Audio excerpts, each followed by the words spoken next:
സർവം ശ്രീ രാധാകൃഷ്ണാർപ്പണമസ്തു. എല്ലാവർക്കും ഈ സത്സംഗത്തിലേക്ക് സുസ്വാഗതം. ഹരേ കൃഷ്ണ. ഞാൻ അംബിക മാതാജി. ഹരേ കൃഷ്ണ ശോഭന മാതാജി. ഹരേ കൃഷ്ണ സുജന മാതാജി.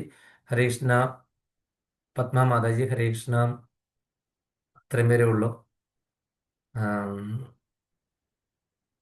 അപ്പം എല്ലാവർക്കും ഈ സത്സംഗത്തിലേക്ക് സുസ്വാഗതം.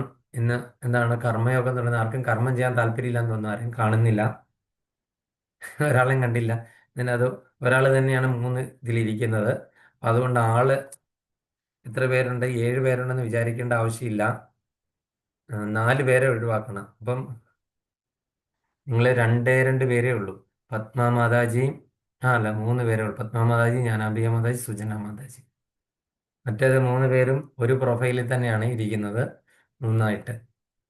നമ്മളിപ്പം എന്താ പറയുന്നത്, കേട്ടിട്ടില്ലേ? കുമ്പിടി എന്നൊക്കെ പറഞ്ഞ ഒരു സിനിമയ്ക്കകത്ത്, നന്ദനത്തിനകത്ത് ഒരേ വ്യക്തിത്വം തന്നെ മൂന്ന് മൂന്ന് സ്ഥലങ്ങളിൽ ഇരിക്കുകയാണ്. അപ്പൊ അതുകൊണ്ട് ചേച്ചിയാണത്.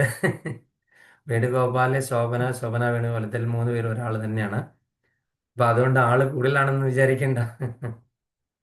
ഹരേ കൃഷ്ണ. അപ്പം നമ്മൾ ഇന്ന് കർമ്മയോഗമൊക്കെ എടുക്കണമെന്നല്ലേ ഇന്ന് ചിലപ്പോൾ ഒരു പക്ഷെ എല്ലാവരും ഈ സമയത്ത് രാമായണ പാരായണൊക്കെ ആയിട്ടിരിക്കുകയായിരിക്കാം. പിന്നെ ഈ ചിലർക്കൊന്നും കിട്ടുന്നേ ഇല്ല. ഇന്നലെ നിങ്ങൾ വേറെ ഭഗവത്ഗീതയുടെ ലിങ്ക് എടുത്ത് ആ ലിങ്കിൻ്റെ അത് എഴുതിയിട്ടുണ്ട് എന്തിൻ്റെയാണെന്ന്. അതെടുത്ത് രാമായണത്തിൽ ട്രൈ ചെയ്താൽ പിന്നെ എങ്ങനെയാ കിട്ടുന്നത്? മാതാജി മൈക്ക് ഓൺ ആക്കോ? ഞാനും അങ്ങനെ ആയിരുന്നു ആദ്യം ഇട്ടത് ലിങ്ക്. പിന്നെ അത് കഴിഞ്ഞ് അവന് നോക്കിയപ്പം രാമായണം എന്ന് കണ്ടു. അത് തന്നെ ഞാൻ നമ്പി തപ്പിയത്. രാമായണത്തിന്റെ ലിങ്ക് എല്ലാ ദിവസവും ഒരേ ലിങ്ക് തന്നെയാണ്. പുതിയ ലിങ്ക് അയക്കുകയല്ല, ഇതേ ലിങ്ക് തന്നെയാണ്. രാമായണത്തിന് അത് ഞാൻ ശരി. മെസ്സേജ് ഇട്ടിട്ടുണ്ടായിരുന്നു. പിന്നെ ആ ഭാഗവതത്തിനും ഭഗവത്ഗീതയ്ക്കും വേറെ വേറെ ലിങ്ക് ശാന്ത ഉണ്ട്. ശാന്തകുമാരിക്കും കിട്ടിയില്ലെന്ന് പറഞ്ഞു ഇന്നലെ ലിങ്ക്. അത് നിങ്ങൾ തെറ്റായ ലിങ്കിലാണ്. ഞാൻ ഭഗവത്ഗീതയുടെ ഇതോടെ കൂടി എഴുതി അതിന്റെ കൂടിയിട്ട് ഭഗവത്ഗീതയ്ക്ക് അത്രയുള്ള ലിങ്കിനകത്ത് കയറി കഴിഞ്ഞ് കഴിഞ്ഞാൽ അതെങ്ങനെ അത് ഓണാക്കാതെ വരുന്നത്? അതെ. പിന്നെ ഞാൻ നോക്കിയെടുത്തു. പിന്നെ പറയാൻ നേരമില്ലായിരുന്നു. അവളത് കാരണം കേറിയില്ല. അവൾക്ക് കാരണം ഒന്നുണ്ടായിരുന്നു, കേറിയില്ല. മെസ്സേജ് ഉണ്ടായിരുന്നു ഒരുപാട് പേരുടെ. ഇവരെല്ലാവർക്കും അതാ പറ്റിയത്. അത് ആ വായിച്ചു നോക്കണ്ടേ ഏതാന്ന്. അതിനകത്ത് എഴുതിയിട്ടുണ്ട് നമ്മൾ ഭഗവത്ഗീത. വായിച്ചു നോക്കിയപ്പോഴാണ് റീഡ് എന്ന് പറഞ്ഞ് താഴോട്ട് വന്നത്. അത് കുത്തിയപ്പോൾ താഴോട്ട് തട്ട് വന്നു. അന്നേരം പിന്നെ എനിക്ക് ഞാൻ ലിങ്ക് കിട്ടി. അത് കോൾ ഔട്ട് ചെയ്തിട്ടാണ് പ്ലീസ് ജോയിൻ എന്ന് പറഞ്ഞിട്ടത്. അത് കണ്ടു ഞാൻ. അപ്പൊ അങ്ങനെ ആകുമ്പോൾ ആ ലിങ്കിൽ പോയി ക്ലിക്ക് ചെയ്താൽ മതിയല്ലോ. ഇതിപ്പോ രണ്ടും കൂടെ ഒരു ദിവസം ഇട്ടതാണ് പറ്റിപ്പോയത്. ഒന്ന് ആ അതെ. ഒന്ന് രാമായണത്തിന്റെ, ഒന്ന് ഭഗവത്ഗീതയുടെ ലിങ്ക് ഒരു ദിവസം ഇട്ട് കഴിഞ്ഞപ്പോൾ ഒരുപാട് പേർക്ക് അത് പ്രശ്നം ഉണ്ടായി എന്ന് തോന്നുന്നു. പിന്നെ പൊന്നമ്മ ഉം, ഉം, മാതാജിക്ക് അറിയത്തേയില്ല. വീണ്ടും അതേ പ്രശ്നം.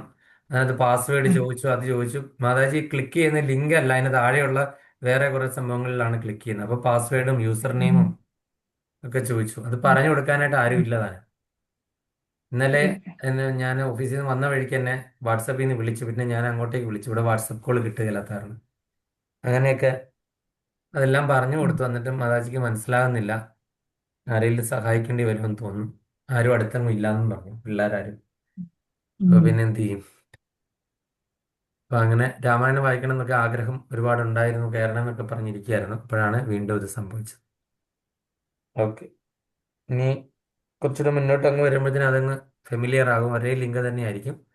അപ്പോൾ അത് നിങ്ങൾ അങ്ങ് സേവ് ചെയ്താൽ മതി. ഞാൻ പിന്നെ ഉം.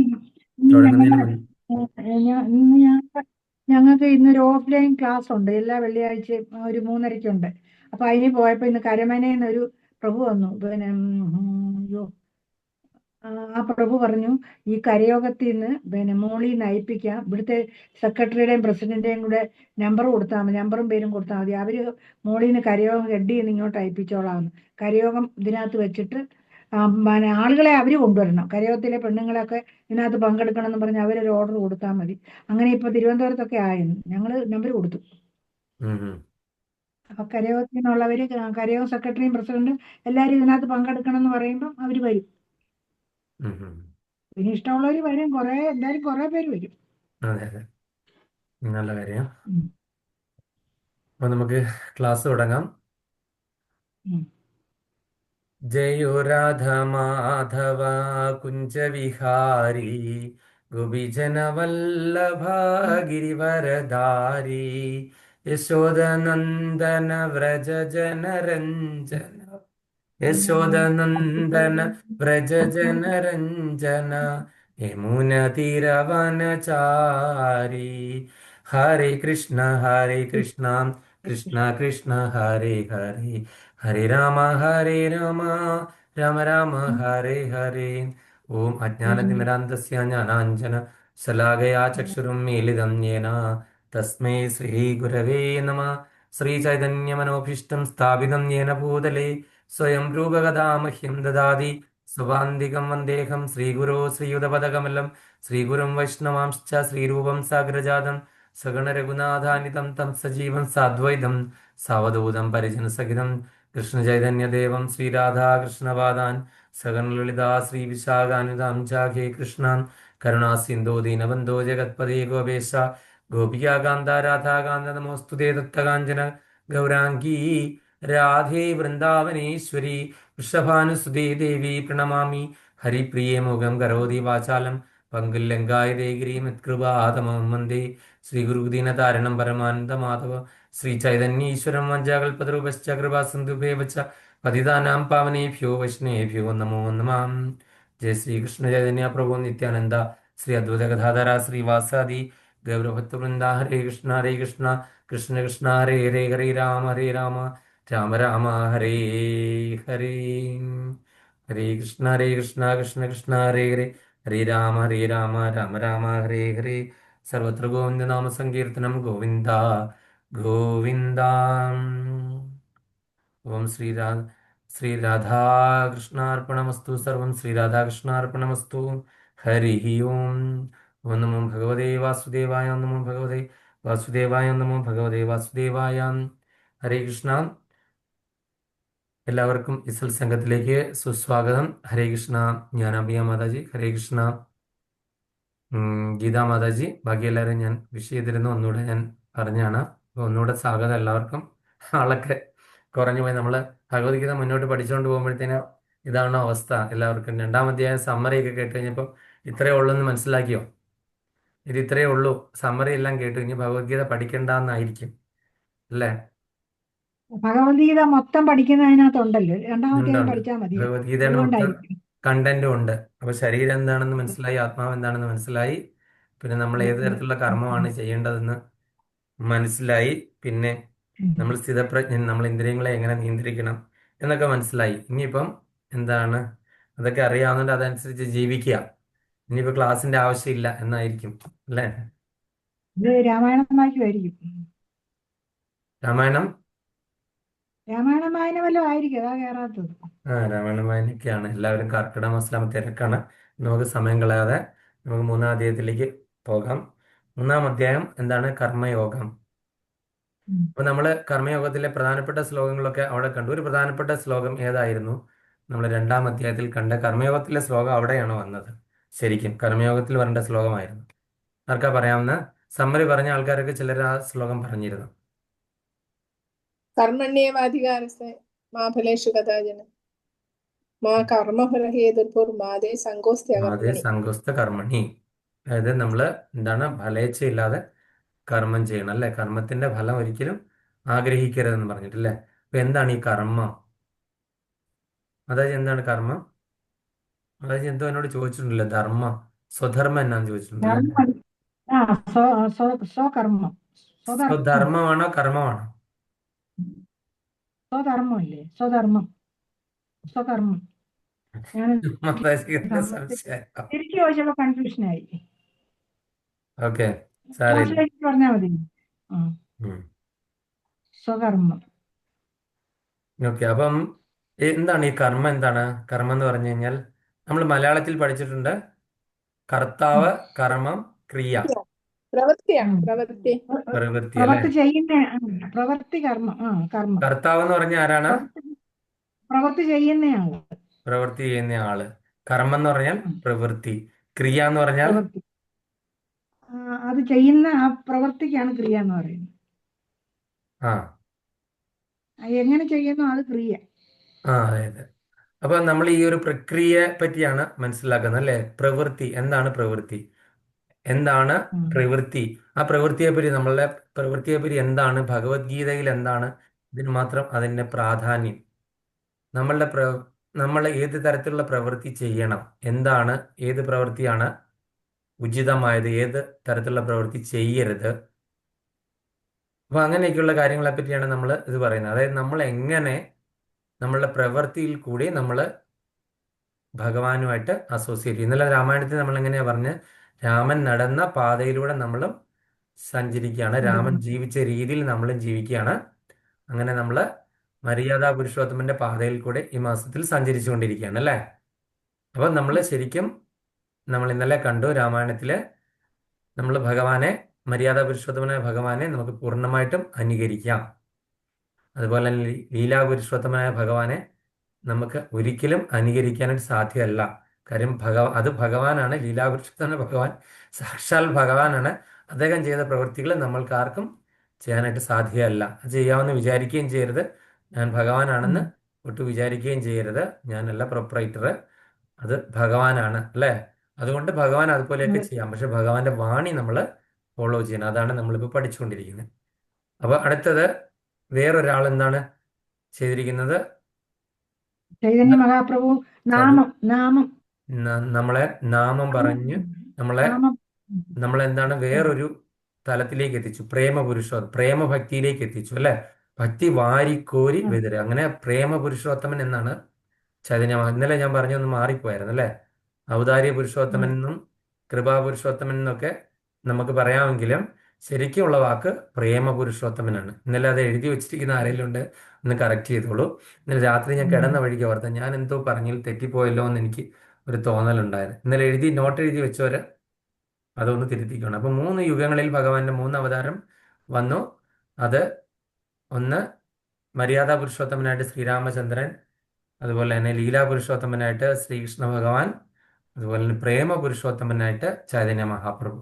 ചൈതന്യ മഹാപ്രഭു വളരെ നമ്മളോട് അത്യധികം പ്രേമവും വാത്സല്യവും സ്നേഹവും ഉള്ളതുകൊണ്ട് അദ്ദേഹം ബ്രഹ്മാവിന്റെ 28ാമത്തെ കൽപ്പത്തിൽ മാത്രമേ ഈ ഒരു അവതാരം ഉള്ളൂ അല്ലേ.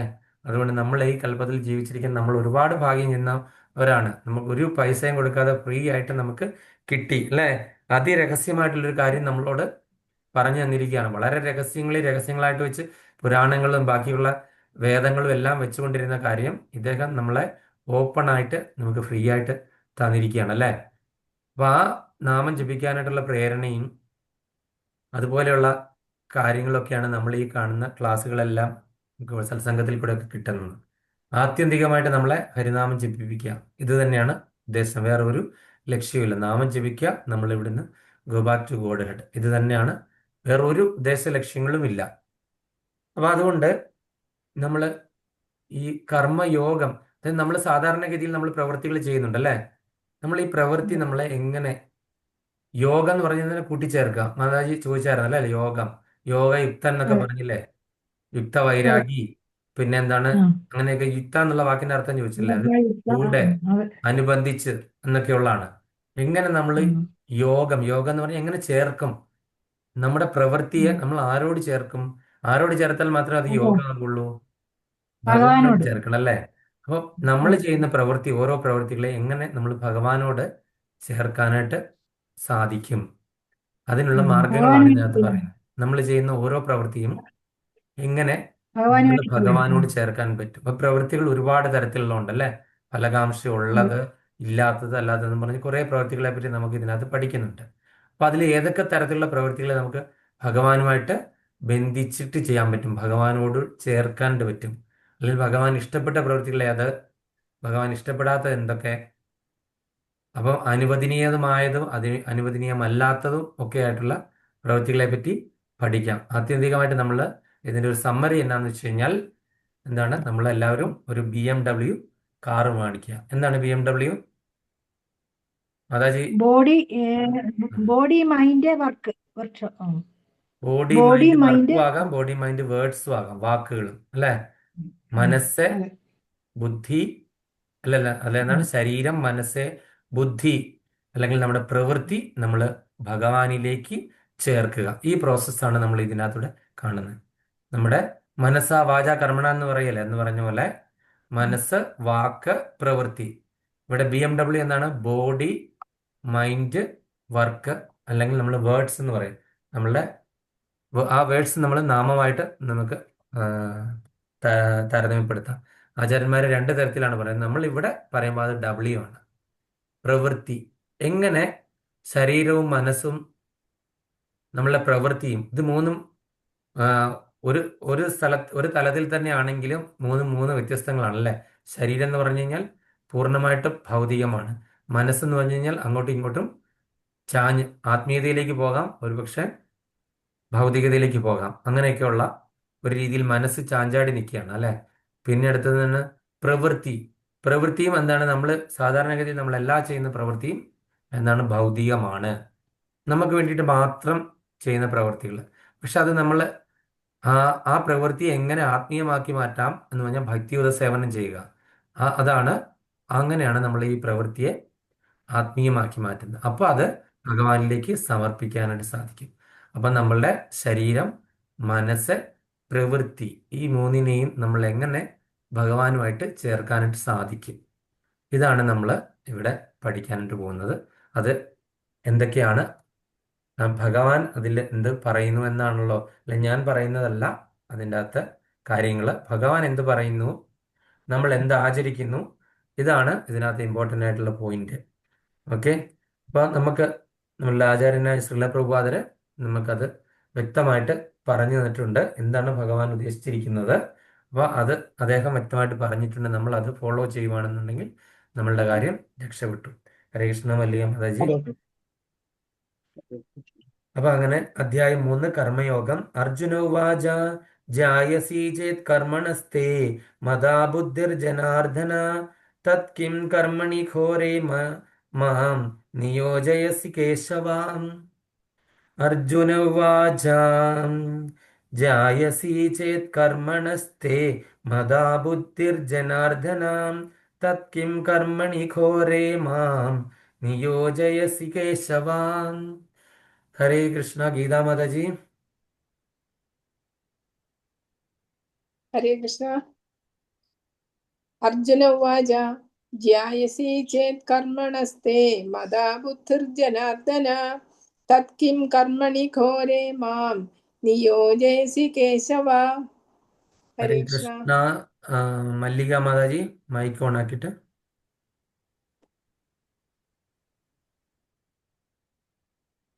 ഹരേ കൃഷ്ണ. ഓ നമോ ഭഗവതി വാസുദേവായ. ശ്രീമദ്ഭഗവത്ഗീത അധ്യായം 3 കർമ്മയോഗം. അർജുന ഉവാച ജായസി ചേത് കർമ്മണസ്തി മതാ ബുദ്ധിർജനാർദ്ദന തച്ചിൻ കർമ്മണി ഘോരേ മാം നിയോജയസി കേശവ. ഹരേ കൃഷ്ണ പ്രഭു. ഹരേ കൃഷ്ണ. ശ്രീല പ്രഭാതരുടെ പദാനുപദ തർജ്ജമ. ജയ് ശ്രീല പ്രഭാത്. അർജുന ഉവാച, അർജുനൻ പറഞ്ഞു, ജനാർദ്ദന ഹേ ജനാർദ്ദന, കേശവ കേശവ, കർമ്മണ ഫലോദിഷ്ട കർമ്മത്തെക്കാൾ ബുദ്ധി ജായസി ശ്രേഷ്ഠതരമാണെന്ന് തേ നിന്തിരുവടിക്ക് മതാചേത് അഭിപ്രായമാണെങ്കിൽ തത് അതുമൂലം മാം എന്നെ ഘോരമായ കർമ്മണി കർമ്മത്തിൽ മാം നിയോജയസി എന്തിന് നിയോഗിക്കുന്നു. വിവർത്തനം ഭാവാർത്ഥം. Divine grace K C Bhaktivedanta Swami Srila Prabhat. ജയ ശ്രീല പ്രഭാത്. അർജുനൻ പറഞ്ഞു, ഹേ ജനാർദ്ദന, അല്ലയോ കേശവ, ഫലകാംക്ഷയോടെ ചെയ്യുന്ന കർമ്മത്തേക്കാൾ ശ്രേഷ്ഠമാണ് ബുദ്ധി എന്ന് കരുതുന്നുവെങ്കിൽ അങ്ങ് എന്തിനാണ് എന്നെ ക്രൂരമായ ഈ യുദ്ധത്തിന് പ്രേരിപ്പിക്കുന്നത്. ഹരേ കൃഷ്ണ. അപ്പോൾ ഇവിടെ നമ്മൾ പഠിക്കാനായിട്ട് പോകുന്നത്, അർജുനൻ ഈ കർമ്മയോഗത്തിലെ ആദ്യത്തെ ശ്ലോകം അർജുനൻ ചോദിച്ചിരിക്കുവാണ്. പറഞ്ഞിരിക്കുകയാണ്, ഫലകാംക്ഷയോടെ ചെയ്യുന്ന കർമ്മത്തേക്കാൾ ശ്രേഷ്ഠമാണ് ബുദ്ധി എന്ന് കരുതുന്നുവെങ്കിൽ അങ്ങ് എന്തിനാണ് എന്നെ ക്രൂരമായ ഈ യുദ്ധത്തിന് പ്രേരിപ്പിക്കുന്നത്. അതൊരു നല്ല ഒരു ചോദ്യമാണ് അല്ലേ. നമ്മൾ സാധാരണഗതിയിലുള്ള ആൾക്കാരൊക്കെ ചോദിക്കുന്ന ഒരു ചോദ്യമാണ്. അതായത് ഫലകാംക്ഷയൊന്നും വേണ്ട. ഇത് ഒരു ഫലകാംക്ഷയോടുകൂടിയല്ലേ, രാജ്യത്തിന് വേണ്ടിയിട്ടല്ലേ. രാജ്യം അങ്ങനെയൊക്കെ അതൊരു ഫലകാംക്ഷയായിട്ട് തോന്നാമല്ലോ. ഈ യുദ്ധം ജയിച്ചു കഴിഞ്ഞു കഴിഞ്ഞാൽ രാജ്യം കിട്ടും അല്ലേ. അപ്പൊ അതൊരു ഫലകാംക്ഷയാണ്. അതുകൊണ്ട് അങ്ങനെ എന്തിനാണ് എന്നെ നമ്മൾ ഫല ഇച്ഛിക്കരുതെന്ന് പറയുകയും ചെയ്തു ഭഗവാൻ അല്ലേ. കർമ്മണ്യവാധികാരസ്യ മാഫലേഷു കഥാചനാന്ന്. എന്നിട്ട് അങ്ങനെയാണെന്നുണ്ടെങ്കിൽ അങ്ങ് എന്തിനാണ് എന്നെ യുദ്ധത്തിന് പ്രേരിപ്പിക്കുന്നത്. ഫലം കാക്ഷിക്കരുതെന്ന് അങ്ങ് പറഞ്ഞു. ഇത് ഫലം ഉണ്ടല്ലോ, ഈ യുദ്ധത്തിനൊരു ഫലം ഉണ്ടല്ലോ, അല്ലേ? അപ്പോഴാണ് ഭഗവാൻ എന്ത് ചെയ്യുന്നു, അതിൻ്റെ ഈ ഒരു ചോദ്യം അർജുനനെ കൊണ്ട് ചോദിച്ചാലേ ഭഗവാൻ ബാക്കിയുള്ള ഉത്തരങ്ങൾ പറയാനായിട്ട് പറ്റുള്ളൂ. അപ്പോൾ എന്തൊക്കെ കർമ്മങ്ങൾ ഫലകാംക്ഷ ഉള്ളത്, എന്തൊക്കെ കർമ്മങ്ങൾ ഫലകാംക്ഷ ഇല്ലാത്തത്, നമുക്ക് എന്ത് ചെയ്യാം, എന്ത് ചെയ്യരുത് എന്നൊക്കെ ഇതിനകത്ത് പറയുന്നു. അപ്പോൾ അതുകൊണ്ട് നമുക്കതിൻ്റെ ഭാവാർത്ഥം നോക്കാം. ജ്ഞാനാംബിക മാതാജി. ഭാവാർത്ഥം ശ്രീലപ്രഭുപാദ് കി ജയ്. ഭഗവാൻ കൃഷ്ണൻ അർജുനനെ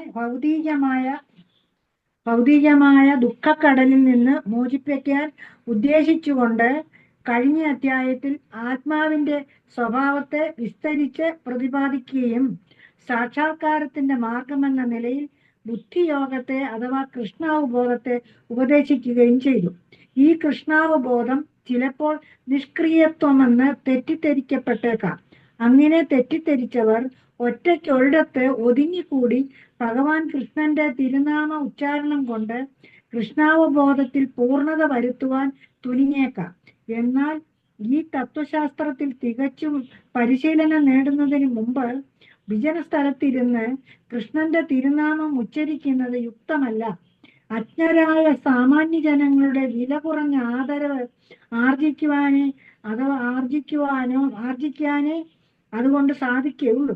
കൃഷ്ണാവബോധം അല്ലെങ്കിൽ ബുദ്ധിയോഗം അഥവാ ആത്മീയ ജ്ഞാനാർജന പുരോഗതിക്കുള്ള ബുദ്ധി എന്നത് കർമ്മനിരതമായ ജീവിതത്തിൽ നിന്നുള്ള പിൻവാങ്ങലും ഏകാന്തതയിലെ തപശ്ചര്യമാണെന്ന ധാരണ അർജുനുണ്ടായിരുന്നു.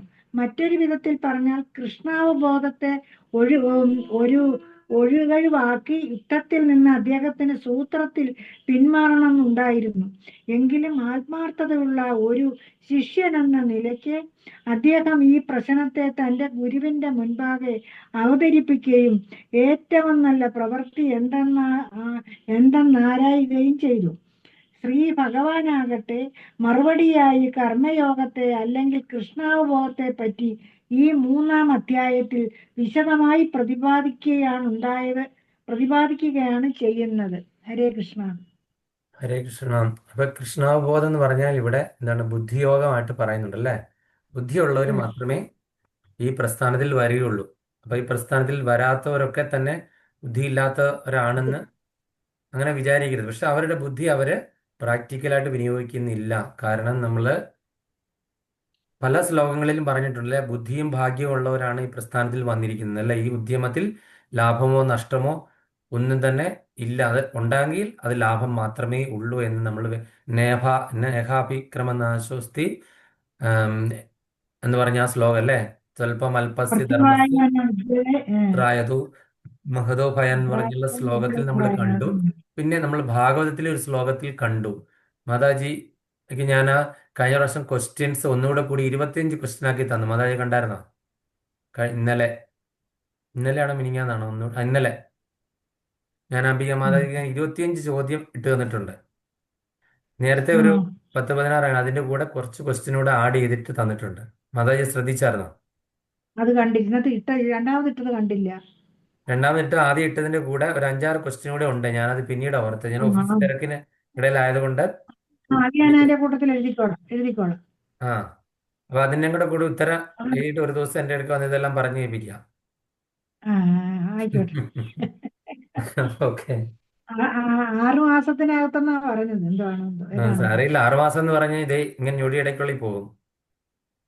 ഇതെല്ലാം പഠിക്കണം. അത് ഒന്നാമത് എനിക്ക് ഇത്രയും നീളത്തിലൊക്കെ ഉള്ള ഞാൻ IDCയുടെ എക്സാം പോയി ഒന്നും പഠിക്കാതെ പോയി എഴുതി. എങ്ങനെയോ അവര് ജയിപ്പിച്ചു. ഭാഗ്യത്തിന് കിട്ടും, ചിലപ്പോ ഭാഗ്യത്തിന് കിട്ടും. എന്തോ കൃപ കൊണ്ട്. ഇന്റർവ്യൂവിന് ചോദിക്കുന്നതല്ലേ ബുദ്ധിക്ക് വിഷമം, ചോദിക്കത്തില്ലേ?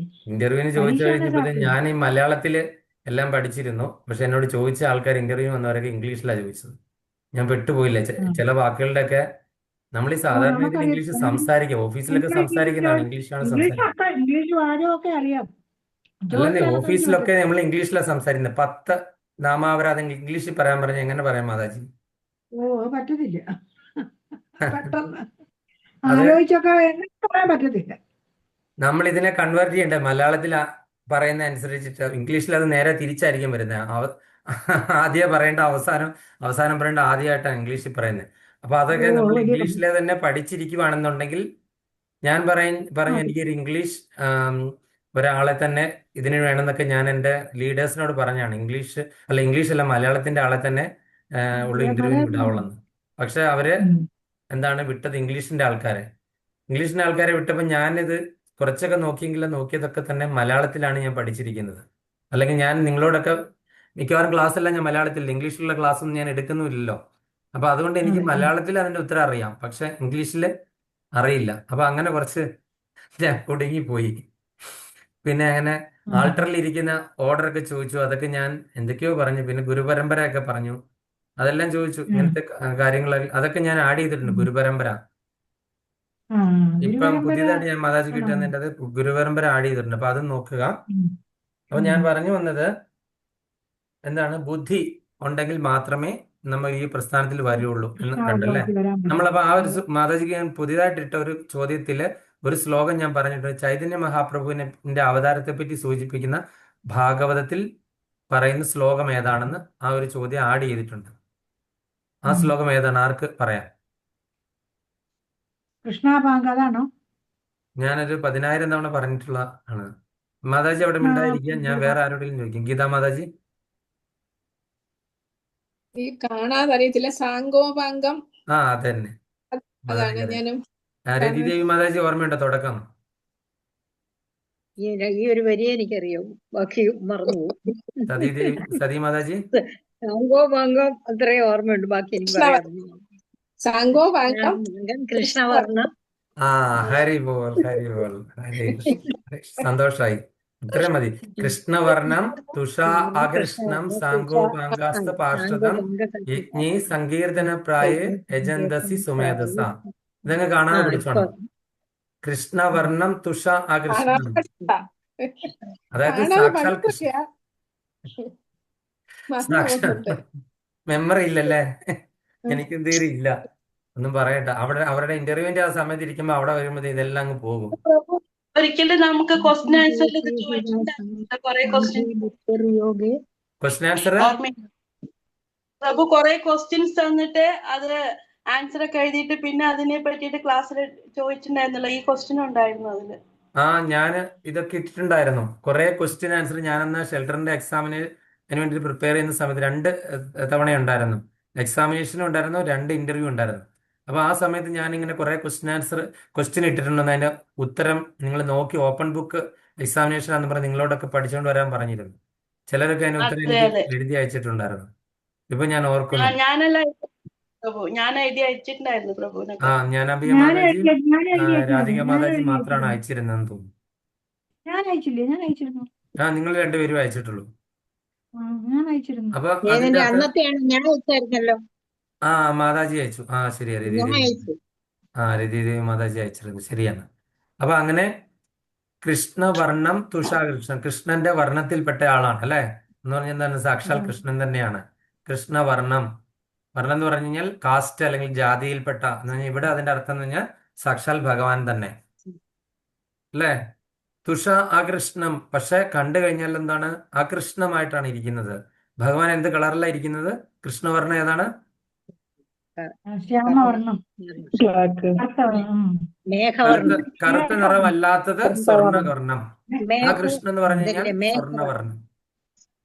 ആ കൃഷ്ണൻ എന്ന് പറഞ്ഞാൽ കറുത്തതല്ലാത്ത നിറം. അതായത് ഉമ്മിക്കരിയൊക്കെ ഇട്ട് നമ്മൾ ഉമ്മിത്തീയിലിട്ട് ഇങ്ങനെ വരുന്ന ഒരു സാധനം ഉണ്ടല്ലോ, അതെന്താണ്, സ്വർണ്ണം അല്ലേ. സ്വർണ്ണം ഇങ്ങനെ അതിലിട്ടല്ലേ ഈ ഉരുക്കുന്നൊക്കെ അല്ലേ. അപ്പൊ ആ കറുപ്പ് മാറ്റി കഴിയുമ്പോൾ എന്താണ് വരുന്നത്, നല്ല സ്വർണം തെളിഞ്ഞു വരും. അപ്പൊ ഈ കറുപ്പ് മാറി കഴിയുമ്പോൾ വന്ന സംഭവം എന്താണ്, സ്വർണ്ണവർണ്ണമായിട്ടാണ്, ആ കൃഷ്ണമായിട്ടാണ് വന്നത്. തുഷ ആ കൃഷ്ണം സാങ്കോപാങ്കാസ്ത പാർഷദം.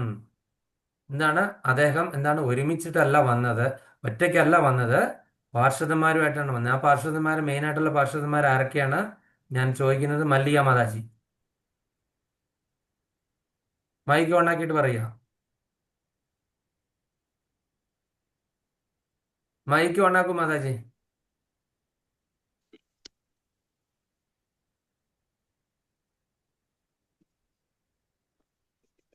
കേൾക്കുന്നില്ല, അതുകൊണ്ട് ഞാൻ അടുത്ത ആളോട് ചോദിക്കാം. സതി മാതാജിയുടെ മുമ്പേ ചോദിച്ചിട്ട് മാതാജി. ആ എന്റെ പൊന്നു പ്രഭു, ഞാൻ 3 വർഷമായിട്ട് ക്ലാസ്സിൽ വന്നിട്ടുണ്ടായിരുന്നില്ല, ഒന്നും അറിയൂല ഇത് ക്ലാസ്സിൽ വരേണ്ട ആവശ്യമൊന്നുമില്ല. ഈ പാർഷദന്മാർ ആരായിരുന്നു ചൈതന്യ മഹാപ്രഭുവിന്റെ കൂടെ ഉണ്ടായിരുന്നവര്? കൃഷ്ണ, നിത്യാനന്ദൻ, അദ്വൈത കൃഷ്ണ, കൃഷ്ണ മഹാപ്രഭു, ചൈതന്യ, പ്രഭുവൊക്കെ കൃഷ്ണ, നിത്യാനന്ദ, ആ ശ്രീ നമ്മള് അദ്വൈത, ധ്യാന ശ്ലോകത്തിൽ തന്നെ പറയുന്നില്ലേ, അവരൊക്കെയാണ്. ആ ആ ചൈതന്യ പ്രഭു, കൃഷ്ണ ചൈതന്യ, നിത്യാനന്ദ, നിത്യാനന്ദ, ശ്രീ അദ്വൈത ഗദാധര അദ്വൈതാചാര്യ, ഗദാധര ആ പണ്ഡിറ്റ്, ശ്രീവാസ് ഠാക്കൂർ പണ്ഡിറ്റ്.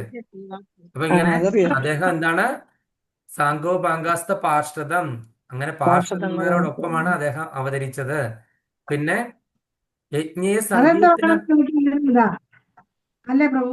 ഏ അതെന്താണെന്ന് ഞാൻ ചോദിക്കും. ആ 4 പേര് വേറെ എന്തുവാന്ന് ചോദിക്കും. ആ ആ ആ 4 പേര് വേറെ ആളുകളാണല്ലോ, ആ അത് അവരവതരിച്ചിരിക്കുന്നതല്ലേ. അതാരുമാണെന്ന് അറിയാമല്ലോ അല്ലേ ഓരോരുത്തരും. അതും ചോദിച്ചായിരുന്നു ഇന്റർവ്യൂവിന് കേട്ടോ. ബലദേവ ബലരാമസ്വാമി, നിത്യാനന്ദ പ്രഭു ആരാണ്? പിന്നെ ബലരാമൻ. പിന്നെ ആരാ? ബലരാമസ്വാമി, പിന്നെ അദ്വൈതാചാര്യോ? ഗദാധര പണ്ഡിറ്റ്, രാധാറാണി. സദാശിവൻ. മഹാദേവൻ. സദാശിവനാണ്. മഹാദേവൻ അല്ല, സദാശിവൻ എന്ന് തന്നെ പറയണം. സദാശിവൻ. അതായത് സദാശിവൻ. മഹാവിഷ്ണുവിന് തുല്യാണ്. സത്വഗുണത്തിലുള്ള ശിവന്റെ ഫോമാണ് സദാശിവ സങ്കല്പം. സദാശിവൻ. ആ ആ അപ്പം സദാശിവ. പിന്നെ അടുത്തത് ഗദാധര പണ്ഡിറ്റ് എന്ന രാധാറാണി. ചിലർ രാധാറാണി. ദേവി എന്നാണ് ചിലർ പറയുന്നത്, പക്ഷെ രാധാറാണി നമ്മൾ പറഞ്ഞാൽ മതി. പിന്നെ അടുത്തത് ശ്രീവാസ് ഠാക്കൂർ എന്ന് പറഞ്ഞാൽ അത് നാരദൻ. നാരദ മഹർഷിയാണ്. സാങ്കോ പാങ്കാസ്ത ഭാഷ യജ്ഞീയ സങ്കീർത്തന പ്രായേ. അദ്ദേഹം വിഭാവന ചെയ്ത യജ്ഞം എന്തായിരുന്നു? നമ്മൾ ഈ ചെയ്യുന്ന യജ്ഞം സങ്കീർത്തനം. പുത്രകാമേഷ്ടി അങ്ങനത്തെ ഒന്നും അല്ല. സങ്കീർത്തന പ്രായർ, സങ്കീർത്തന നാമസങ്കീർത്തന യജ്ഞമാണ് അദ്ദേഹം വിഭാവനം ചെയ്തത്. യജന്തസി സുമേധസ. കലിയുഗത്തിൽ ബുദ്ധിയുള്ള ആൾക്കാരൊക്കെ എന്ത് ചെയ്തു? അദ്ദേഹത്തെ ഫോളോ ചെയ്യുന്നു. അപ്പൊ നിങ്ങളൊക്കെ ബുദ്ധിയുള്ളവരാണോ? എത്ര പേരുണ്ട് ബുദ്ധിയുള്ളവരെ കൈപൊക്കുക. യജന്തസി സുമേധസ. നമ്മള് ബുദ്ധിയുള്ള ആൾക്കാരൊക്കെ എന്ത് ചെയ്തു? അദ്ദേഹത്തെ നമ്മൾ ഫോളോ ചെയ്യുന്നു. മനസ്സിലായില്ലേ? കൃഷ്ണവർണം തുഷാ അകൃഷ്ണം സാങ്കോപാങ്കാസ്ത പാർഷദം യജ്ഞേ സങ്കീർത്തന പ്രായേ യജന്തസി സുമേധസ. ബുദ്ധിയുള്ള ആൾക്കാര് കലിയുഗത്തിൽ നാമസങ്കീർത്തനം യജ്ഞം ഫോളോ ചെയ്യും. ചൈതന്യ മഹാപ്രഭുവിനെ ഫോളോ ചെയ്യും. അദ്ദേഹം എന്താണ്? കൃഷ്ണന്റെ സാക്ഷാൽ കൃഷ്ണൻ തന്നെയാണ്. കൃഷ്ണന്റെ വർണ്ണം ആണ്, അകൃഷ്ണമാണ്. എന്നാൽ കൃഷ്ണന്റെ നിറമല്ല. അദ്ദേഹത്തിന്റെ നിറം സ്വർണ്ണവർണ്ണമാണ്. സാങ്കോ പാങ്കാസ് പാർഷദന്മാരുടെ കൂടെയാണ് അദ്ദേഹം വന്ന്. അദ്ദേഹത്തിന്റെ ആയുധം എന്തായിരുന്നു? നാമസങ്കീർത്തനമായിരുന്നു അദ്ദേഹത്തിന്റെ ആയുധം. മറ്റുള്ള യുഗങ്ങളിലൊക്കെ ഭഗവാൻ ആയുധങ്ങളുമായിട്ടാണ് വന്നത് അല്ലെ? ശ്രീരാമചന്ദ്രൻ അമ്പും വില്ലും ഒക്കെ ആയിട്ട്, ഭഗവാൻ സുദർശനം ഒക്കെ ആയിട്ടാണ് വന്നത് അല്ലെ? അല്ലെങ്കിൽ ശ്രീകൃഷ്ണ ഭഗവാൻ നമുക്ക് ഓടക്കുഴലുമായിട്ടൊക്കെയാണ് വന്നത് അല്ലെ? ഇവിടെ അദ്ദേഹത്തിന്റെ കയ്യിലുള്ള ആയുധം എന്തായിരുന്നു? നാമസങ്കീർത്തനം. നാമസങ്കീർത്തനമായിരുന്നു അദ്ദേഹത്തിന്റെ ആയുധം. അപ്പോ സംഘോ പാങ്കാസ്ത പാർഷദം യജ്ഞേ സങ്കീർത്തന പ്രായേ യജന്തസി സുമേധസ. അപ്പൊ നമ്മള് ഒറ്റയ്ക്കിരുന്ന് ഒരിടത്തിരുന്ന് കഴിഞ്ഞാൽ, തിരുനാമ സങ്കീർത്തനം ജപിച്ചു കഴിഞ്ഞാൽ നമുക്ക് മറ്റുള്ളവരുടെ മുമ്പിൽ ഒന്ന് പേരെടുക്കാം അല്ലെ? ഒരു വിജനമായ സ്ഥലത്തിരുന്ന് ഒറ്റയ്ക്ക് ഇങ്ങനെ ധ്യാനത്തിലൊക്കെ ഇരുന്ന് കഴിയുമ്പോൾ, അതെ ജ്ഞാനാംബിക മാതാജി ഇതേ കണ്ട നല്ല കുട്ടിയായി, ദേ അവിടെ ഇരുന്ന്, ദേ ആ ഒരു പാർക്കിൽ ആരുമില്ല, ശല്യയാത്രത്തിൽ പോയി വിജനമായിരുന്ന സ്ഥലത്ത് ഇങ്ങനെ എന്തോ ധ്യാനത്തിലൊക്കെ ഇരിക്കുന്നു. നമ്മൾ അവിടെ നാമം ജപിക്കുകയാണ്. അപ്പൊ നമ്മളൊരു പബ്ലിക്കിന്റെ അടുക്കുന്ന ഒരു പ്രശസ്തി കിട്ടാൻ വേണ്ടി മാത്രം ഇത് ഉപകരിക്കും എന്നല്ലാതെ, ഇവിടെ ശ്രീലപ്രഭാതർ വിജനമായ സ്ഥലത്തിൽ നിന്ന് കൃഷ്ണന്റെ തിരുനാമം ഉച്ചരിക്കുന്നത് യുക്തമല്ല എന്ന് പറഞ്ഞിരിക്കുന്നു. എന്താണ്? അജ്ഞരായ സാമാന്യ ജനങ്ങളുടെ വില കുറഞ്ഞ ആദരവ് ആർജിക്കാനേ അതുകൊണ്ട് സാധ്യമാകുന്നു. അതായത് കലിയുഗത്തിൽ ഈവൻ സന്യാസമോ ധ്യാനമോ ഒന്നും പറഞ്ഞിട്ടില്ല എന്നൊന്നും കൂടെ ഊന്നി പറഞ്ഞിരിക്കുകയാണ് അല്ലെ? കുറെ അജ്ഞരായ ആൾക്കാര് നമുക്ക് എന്താണ് ഒരു ഒരു ഒരു പേരും പദവിയും തരും. ജ്ഞാനാംബിക മാതാജി ഈ ഇവിടുത്തെ നമ്മളുടെ ഈ സൊസൈറ്റിയിലെ ഏറ്റവും ഉയർന്ന വ്യക്തി എന്ന് വേണ്ട ഒരു പദവി തരും. എന്ത് പ്രയോജനം? ഒരു പ്രയോജനം ഇല്ല അല്ലേ? അപ്പൊ അങ്ങനെ കൃഷ്ണാവബോധം അല്ലെങ്കിൽ ബുദ്ധിയോഗമാണ്. ബുദ്ധിയുള്ളവര് ഫോളോ ചെയ്യേണ്ടതാണ്.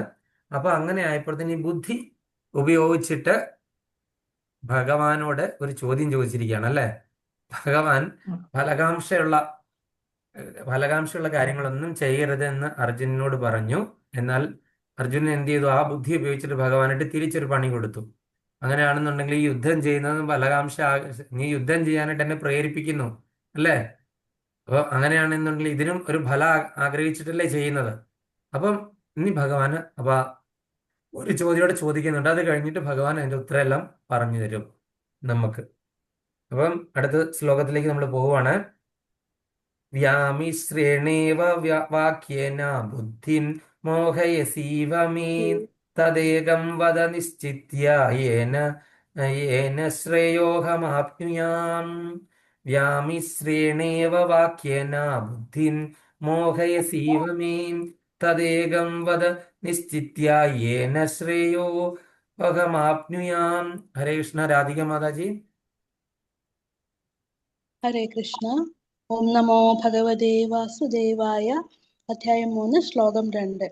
വ്യാമിശ്രേണേവ വാക്യേന ബുദ്ധിം മോഹയസീവ മേ തദേകം വദ നിശ്ചിത്യ യേന ശ്രേയോഹമാപ്നുയാം. ഹരേ കൃഷ്ണ. ഹരേ കൃഷ്ണ. സുജന മാതാജി. ശ്ലോകം 3, 3 അധ്യായം 2. 3 ശ്ലോകം 2. അധ്യായം 3 ശ്ലോകം 2. ശ്രേണേവ വാക്യേന ബുദ്ധിം മോഹയസീവ മേ തദേകം വദ നിശ്ചിത്യ യേന ശ്രേയോഹമാപ്നുയാം. ഹരേ കൃഷ്ണ. ശ്രീല പ്രഭുപാദരുടെ പദാനുപദ തർജ്ജമ. ജയ ശ്രീല പ്രഭുപാദ്. വ്യാമി ശ്രേണേവ ഇവ ദ്വയാർത്ഥം എന്ന് തോന്നുന്ന വാക്യേന വാക്യം കൊണ്ട് മേ ബുദ്ധി എന്റെ ബുദ്ധിയെ മോഹയസി ഇവ അങ്ങ് മോഹിപ്പിക്കുകയെന്ന് തോന്നുന്നു. യേന യാതൊന്നുകൊണ്ട് അഹം ഞാൻ ശ്രേയസിനെ ആപ്നുയാം പ്രാപിക്കും. തദ് ഏകം ആ ഒന്നിനെ നിശ്ചയിച്ചിട്ട് വധ പറഞ്ഞു തന്നാലും. വിവർത്തനം ഭാവാർത്ഥം. Divine grace AC Bhaktivedanta Swami Srila Prabhupada. ജയ് ശ്രീല പ്രഭുപാദ്. ദ്വയാർത്ഥങ്ങളുള്ള ഉപദേശങ്ങളാൽ അങ്ങ് എൻ്റെ ബുദ്ധിയെ അമ്പരിപ്പിക്കുന്നു. എനിക്ക് ഏറ്റവും ശ്രേയസ്കരമായത് എന്തെന്ന് തീർത്തു പറഞ്ഞു തരൂ.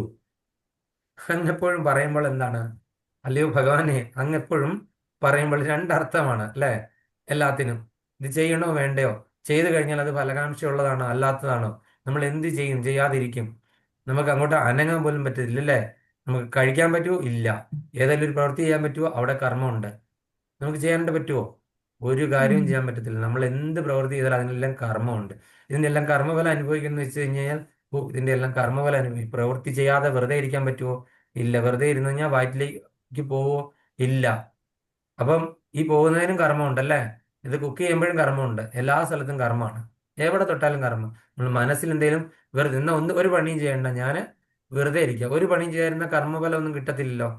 അതുകൊണ്ട് വെറുതെ ഇരിക്കാം എന്ന് ഇതിന് മനസ്സിൽ ജ്ഞാനാംബിക മാതാജി 4ഉം 5ഉം ക്ലാസ് അറ്റൻഡ് ചെയ്യുന്നുണ്ട്, കോഴ്സൊക്കെ ഒരുപാട് ചെയ്യുന്നുണ്ട് എന്നൊക്കെ പറഞ്ഞ് മാതാജിയെ പറ്റി ഒന്ന് മോശമായിട്ട് ഞാൻ മനസ്സിലൊന്ന് വിചാരിച്ചിരുന്നു. മാതാജി ഒരു കത്തി എടുത്ത് കുത്തുന്നതിനേക്കാളും ഭാവമാണ് മാതാജിയെ പറ്റി മോശമായിട്ട് ഞാൻ ഇങ്ങനെ മനസ്സിൽ വിചാരിച്ചു കഴിഞ്ഞാൽ തന്നെ കർമ്മഫലം വീണ്ടും പിടിവിട്ടു. അപ്പോൾ ഞാൻ എന്ത് ചെയ്യും? എന്ത് ചെയ്യാതിരിക്കും? വെറുതെ ഇരിക്കാൻ പറ്റുമോ? വെറുതെ ഇരുന്ന് കഴിഞ്ഞാൽ ഇങ്ങനത്തെ ചിന്തകൾ വരിക, മറ്റുള്ളവരെ പറ്റി മോശമായിട്ട് ചിന്തിക്കുക. അപ്പൊ പിന്നെ ഞാൻ എന്ത് ചെയ്യണം ഭഗവാനെ? അപ്പൊ അർജുനൻ ചോദിക്കുന്നുണ്ട് ശരിക്കും അല്ലേ? ഹരേ കൃഷ്ണ വിചാരിച്ചോണ്ടിരുന്നാ മതി, അപ്പൊ ഒന്നും ചിന്തിക്കത്തില്ല. അതെ, അങ്ങനെ വിചാരിക്കാനായിട്ട് നമുക്ക് പറ്റട്ടെ എന്ന് പ്രാർത്ഥിക്കാം. ഹരി ബോൽ.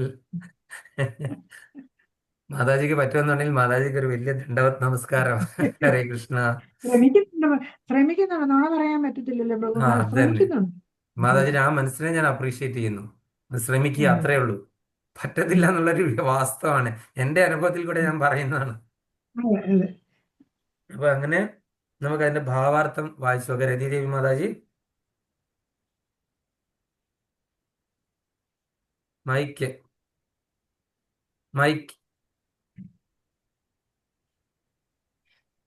ജയ് ശ്രീല പ്രഭുപാദ. ഭാവാർത്ഥം. ഹരേ കൃഷ്ണ. കഴിഞ്ഞ അധ്യായത്തിൽ ഭഗവത്ഗീതയ്ക്ക് ഒരാമുഖമായി സാംഖ്യയോഗം, ബുദ്ധിയോഗം, ബുദ്ധി കൊണ്ട് ചെയ്യാവുന്ന ഇന്ദ്രിയ നിയന്ത്രണം, ഫലാകാംക്ഷ കൂടാതെയുള്ള കർമ്മം, പ്രാരംഭകന്റെ നില എന്നീ വിവിധ വിഷയങ്ങൾ അടുക്കും ചിട്ടയും കൂടാതെ വിവരിക്കപ്പെട്ടു. അവ ഉൾക്കൊള്ളാനും പ്രവൃത്തിയിൽ വരുത്താനും കുറെ കൂടി ക്രമീകൃതമായ ഒരു രൂപരേഖ ആവശ്യമാണ്. ഏതൊരു സാധാരണ മനുഷ്യനും തെറ്റായ വ്യാഖ്യാനം കൂടാതെ സ്വീകരിക്കാവുന്ന വിധത്തിൽ പ്രഥമദൃഷ്ട്യാ കൂടി പിണഞ്ഞു കിടക്കുന്ന വിഷയങ്ങളുടെ ഇര പിരിച്ചെടുക്കാൻ അർജുനൻ ആഗ്രഹിക്കുന്നു. കൃഷ്ണൻ തന്റെ വാഗ്ജാലങ്ങൾ കൊണ്ട് അർജുനനെ ആശയക്കുഴപ്പത്തിലാക്കുവാൻ ഉദ്ദേശിച്ചിരുന്നില്ല. പക്ഷേ പ്രവൃത്തി മാർഗേണയോ നിവൃത്തി മാർഗേണയോ കൃഷ്ണ അവബോധ പ്രക്രിയയെ ഉൾക്കൊള്ളുവാൻ അർജുനന് കഴിഞ്ഞില്ല. ഒരു വിധത്തിൽ ഭഗവത്ഗീതയുടെ രഹസ്യം അറിയാൻ ഔത്സുഖ്യമുള്ള എല്ലാ വിദ്യാർത്ഥികൾക്കും വേണ്ടി തന്റെ ചോദ്യങ്ങളിലൂടെ കൃഷ്ണാവബോധത്തിലേക്ക് വഴിയൊരുക്കുകയാണ് അദ്ദേഹം ചെയ്യുന്നത്. ഹരേ കൃഷ്ണ. ഹരേ കൃഷ്ണ. Thank you Mataji. അപ്പൊ നമ്മൾ കഴിഞ്ഞ അധ്യായത്തിൽ കുറെ കാര്യങ്ങൾ പറഞ്ഞു തന്നു അല്ലേ? സാഖ്യയോഗത്തെ പറ്റി പറഞ്ഞു, ബുദ്ധിയോഗം പറഞ്ഞു, ബുദ്ധി കൊണ്ട് ചെയ്യാവുന്ന ഇന്ദ്രിയ നിയന്ത്രണം, ഫലകാംക്ഷ കൂടാതെയുള്ള കർമ്മം, ഒരു പ്രാരംഭകന്റെ നില എന്നീ വിഷയങ്ങൾ അടുക്കും ചിട്ടയും കൂടാതെ അത് വിവരിക്കപ്പെട്ടിരുന്നു. അതിങ്ങനെ സമ്മറി ആയിട്ട് ഇങ്ങനെ അങ്ങ് പോകുമായിരുന്നു അല്ലേ? പക്ഷെ അത് എന്തിനാണ് അതൊക്കെ പറഞ്ഞത്? അതൊക്കെ പലതും ദ്വയാർത്ഥമല്ലേ എന്നൊക്കെ ഒരു പ്രാരംഭകനായിട്ടുള്ള ഒരാൾക്ക് ഉണ്ടാകാവുന്ന സംശയങ്ങള് ദൂരീകരിക്കുക എന്ന ഭഗവാന്റെ ഇച്ഛയും അതറിഞ്ഞ് അർജുനന്റെ ചോദ്യവുമാണ് ഇവിടെ ഉണ്ടായത് അല്ലേ? ഭഗവാന്റെ ഇച്ഛയാണല്ലോ നടക്കുന്നത് എപ്പോഴും അല്ലേ?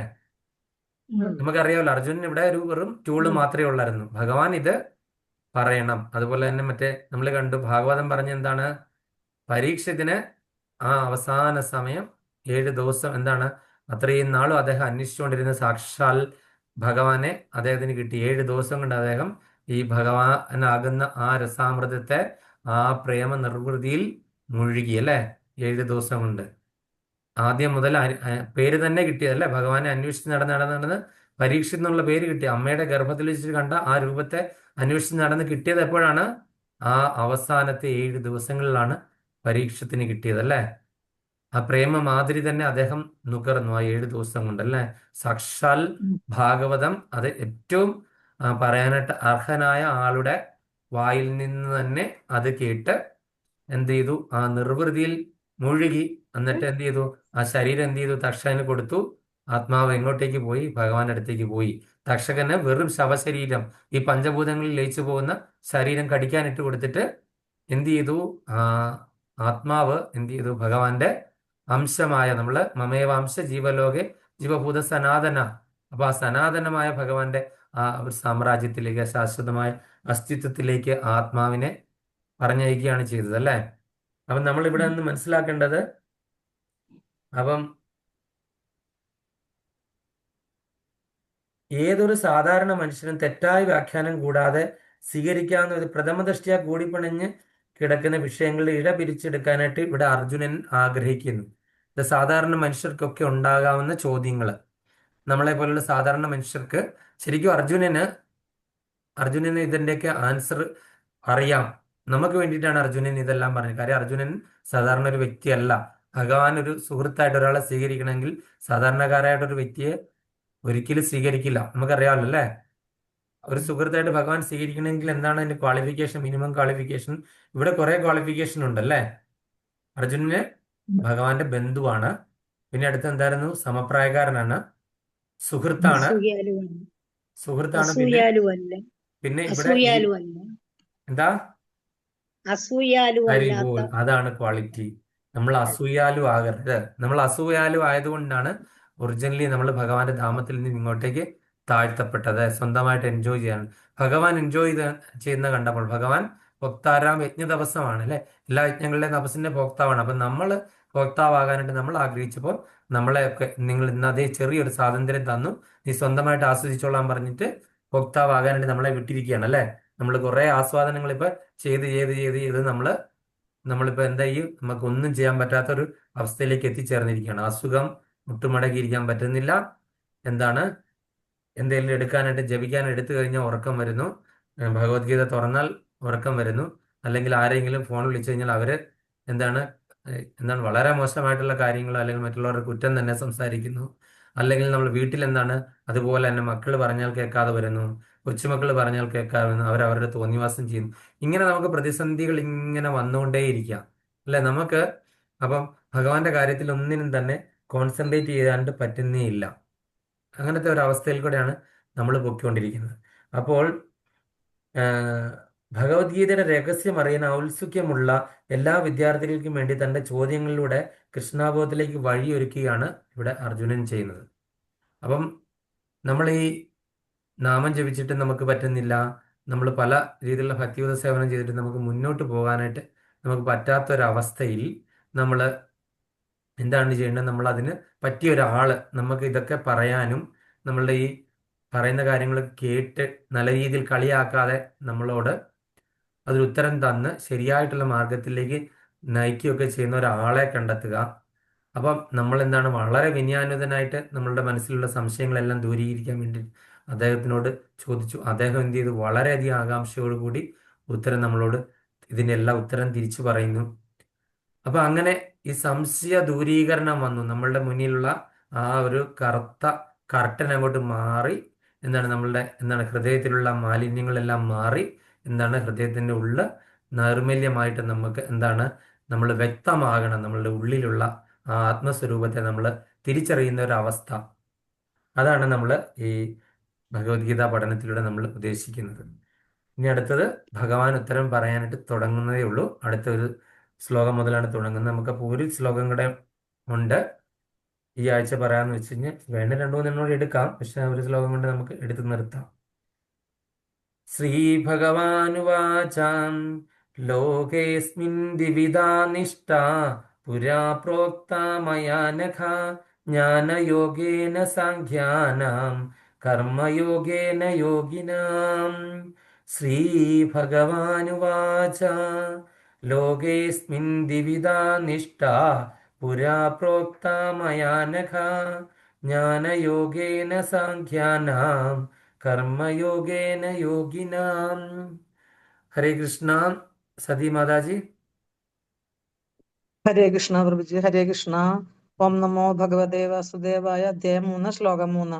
ശ്രീ ഭഗവാനുവാച ലോകേസ്മിൻ ദ്വിവിധാ നിഷ്ഠാ പുരാ പ്രോക്താ മയാ നഘ ജ്ഞാനയോഗേന സംഖ്യാനാം കർമ്മയോഗേന യോഗിനാം. ഹരേ കൃഷ്ണ. പത്മാ മാതാജി.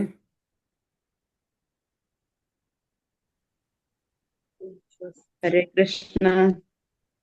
ശ്രീഭഗവാനുവാച ലോകേസ്മിൻ ദ്വിവിധാ നിഷ്ഠാ പുരാ പ്രോക്താ മയാ നഘ ജ്ഞാനയോഗേന സാഖ്യാനാം കർമ്മയോഗേന യോഗിനാം. ഹരേ കൃഷ്ണ. ഹരേ കൃഷ്ണ.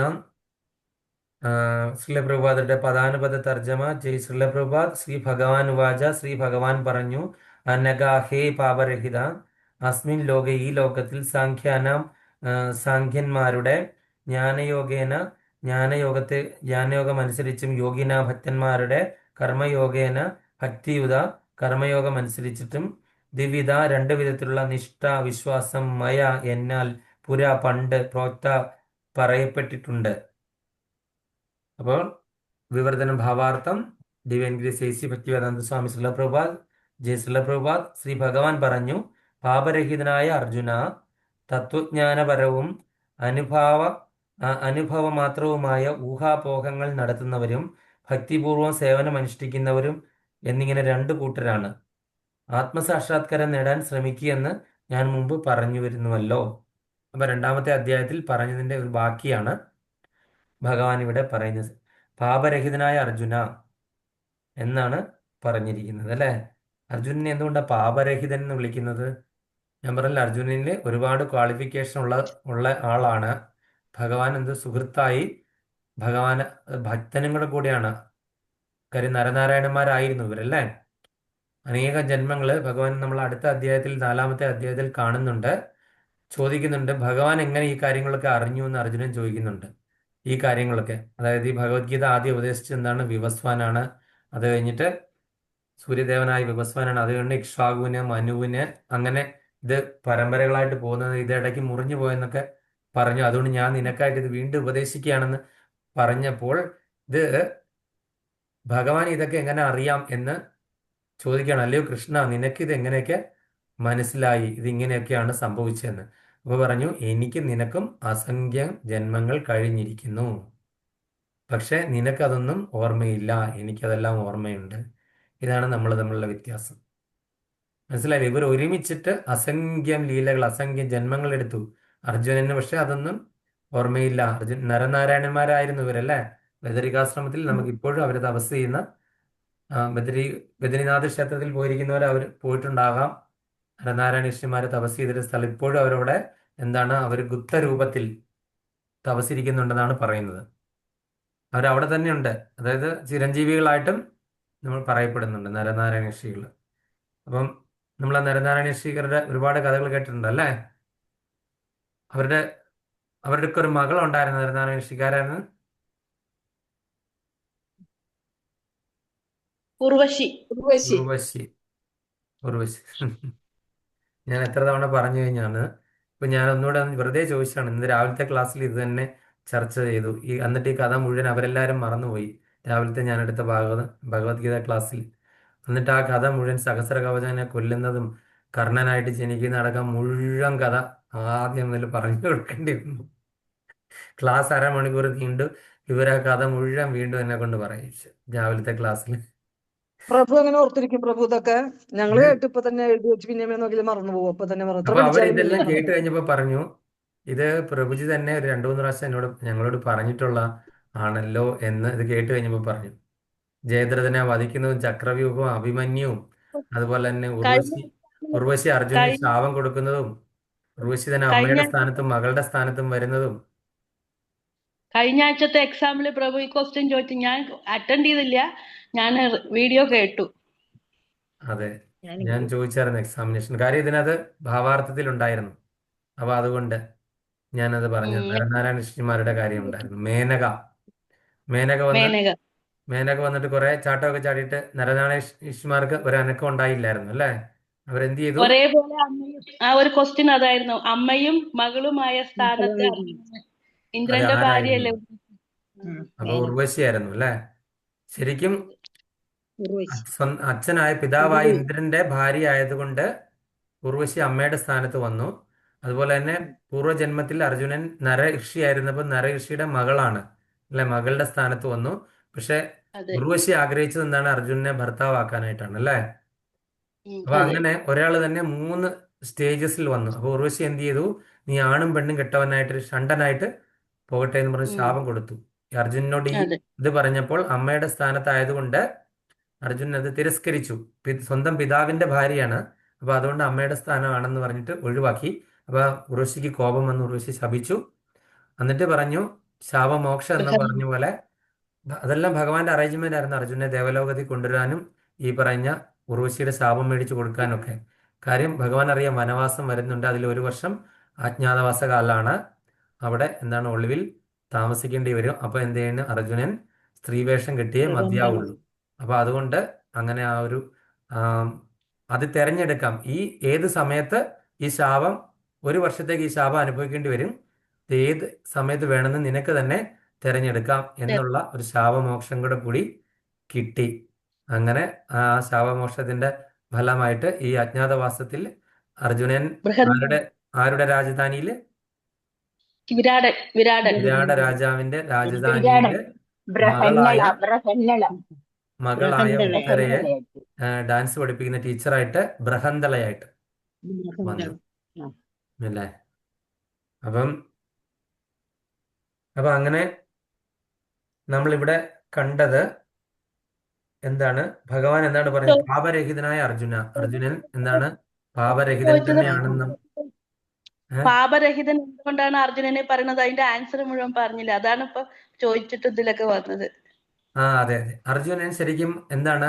പാപം ചെയ്ത ഒരു വ്യക്തിയൊന്നുമല്ല. അർജുനനെ ഒരു ടൂൾ ആക്കുകയായിരുന്നു ഭഗവാൻ അല്ലേ? ഭഗവാന് വിശ്വരൂപ ദർശനം ചെയ്ത് അർജുനൻ ഈ കൺഫ്യൂഷനൊക്കെ ഭഗവാന് ശരിക്കും ഉണ്ടാക്കി കൊടുത്ത ഭഗവാന്റെ ഒരു അറേഞ്ച്മെന്റ്സ് ആയിരുന്നു ഇതെല്ലാം അല്ലേ? കാര്യം ഭഗവാന്റെ വിശ്വരൂപത്തിൽ കാണിച്ചപ്പോഴത്തേന് ഈ പറയുന്ന ഭീഷ്മരടക്കം ഈ മഹാരഥന്മാരെല്ലാം തന്നെ ഭഗവാന്റെ ശരീരത്തിൽ തന്നെ കിടപ്പുണ്ട്. അവരെല്ലാം ഓൾറെഡി മരിച്ചു കഴിഞ്ഞു. നീ എന്താണ്? ഞാൻ പറയുന്ന അനുസരിച്ചിട്ട് ചെയ്താൽ മാത്രം മതി, വേറൊന്നും ചെയ്യണ്ട അല്ലേ എന്നും ഭഗവാൻ പറയുന്നുണ്ട്. അപ്പൊ അർജുനൻ പാപമുള്ള ഒരു വ്യക്തിയാണെന്നുണ്ടെങ്കിൽ എന്തായാലും അങ്ങനെയുള്ള ഒരു വ്യക്തിക്ക് രഥം തെളിക്കുമോ ഭഗവാൻ? ഭഗവാന്റെ പരമഭക്തനല്ലേ? ഭഗവാന്റെ പരമഭക്തനായ ഒരാള് ആ ഒരു കൺഫ്യൂഷൻ ആ സമയത്ത് അർജുനന്റെ മനസ്സിൽ സൃഷ്ടിച്ചിട്ടില്ല എങ്കിൽ ഈ ഭഗവത്ഗീത നമുക്ക് വീണ്ടും കിട്ടുമോ? ഇല്ല. അപ്പൊ അതുകൊണ്ട് പാപരഹിതനായ അർജുനൻ തന്നെയാണ്, പാപമുള്ള ആളല്ല. ഈ അർജുനൻ ഈ കൺഫ്യൂഷനൊക്കെ ഉണ്ടാക്കിയത് ഭഗവാന്റെ ഇച്ഛ കൊണ്ടാണ്. കാര്യം ഭഗവാന് അതിയായ ആഗ്രഹം നമുക്ക് ഈ ഭഗവത്ഗീത പറഞ്ഞ് തരാൻ വേണ്ടിയിട്ട് ഭഗവാന്റെ അടുത്ത സുഹൃത്തും അഭ്യുതകാംക്ഷിയും അതുപോലെ തന്നെ എന്താണ് ഏറ്റവും അടുത്ത ഭക്തനുമായിട്ടുള്ള ഒരാളെ കൊണ്ട് തന്നെ ഇത് ചോദ്യം ചോദിച്ചിട്ട് എനിക്ക് അതിന്റെ ഉത്തരം പറയണമെന്ന് ഭഗവാൻ ആഗ്രഹിച്ചുകൊണ്ടാണ് ഇത് നടന്നത്, അല്ലേ? അപ്പൊ അതുകൊണ്ട് പാപരഹിതനായ അർജുനൻ തന്നെയാണ്. ഇനി അർജുനനെ ഓരോ തരത്തിലുള്ള, ചില സമയത്ത് പാർത്ഥ എന്ന് വിളിക്കും, ചില സമയത്ത് ധനഞ്ജയ എന്ന് വിളിക്കും, ചില സമയത്ത് ഗുഡാകേശ എന്ന് വിളിക്കും. ഓരോ സന്ദർഭത്തിലും ഓരോ പേര് ആണ് വിളിക്കുന്നത്, അല്ലേ? ചിലപ്പോൾ കൗന്ദയ എന്ന് വിളിക്കും, കുന്തിയുടെ പുത്രൻ എന്ന് വിളിക്കും. അപ്പോൾ അതിനൊക്കെ ഓരോ അർത്ഥങ്ങളുണ്ട്, അല്ലേ? പാർത്ഥൻ, കൗന്ദയൻ, ആ സന്ദർഭത്തിൽ അത് ഉപയോഗിക്കുമ്പോൾ അതിനൊരു അർത്ഥമുണ്ട്, എന്തുകൊണ്ടാ അത് ഉപയോഗിച്ചു. അതുപോലെ തന്നെ അർജുനൻ ചോദ്യം ചോദിക്കുമ്പോൾ ഓരോ സന്ദർഭത്തിൽ ഓരോ പേരാ വിളിക്കുന്നത്. മാധവ എന്ന് വിളിക്കും, കേശവ എന്ന് വിളിക്കും, മധുസൂദന എന്ന് വിളിക്കും, പിന്നെന്താണ് ഗോവിന്ദ എന്ന് വിളിക്കും, പിന്നെന്താണ് അച്യുത എന്ന് വിളിക്കും, അല്ലേ? അച്യുത. പിന്നെ ഇവിടെ മുകുന്ദ എന്ന് വിളിക്കും. ഇവിടെ എന്താണ് ഗോപാലൻ ആദ്യം വിളിച്ചിട്ടില്ല കേട്ടോ മാതാജി. ഇവിടെ നമ്മൾ ഭഗവത്ഗീതയിൽ ഗോപാലൻ എന്ന് വിളിച്ചിട്ട് കണ്ടിട്ടില്ല. ഗോവിന്ദനും ഒക്കെ വിളിച്ചിട്ടുള്ളൂ. മധുസൂദനൻ, മാധവൻ, കേശവൻ, അങ്ങനെയൊക്കെയുള്ള പേരുകളിലാണ് കൂടുതൽ. ഋഷികേശൻ എന്നുണ്ട്. അല്ലാതെ നമ്മള് ഗോപാലൻ എന്നും ഒന്നും വിളിച്ചിട്ടില്ല. എന്നിട്ട് ഞാൻ കേട്ടു, അല്ലയോ ഗോപാല എന്ന് ഞാൻ കേട്ടിട്ടേ ഇല്ല ഒരു സ്ഥലത്തും പറയുന്നത്. അർജുനൻ അങ്ങനെ വിളിച്ചിട്ട് തോന്നുന്നില്ല. അപ്പം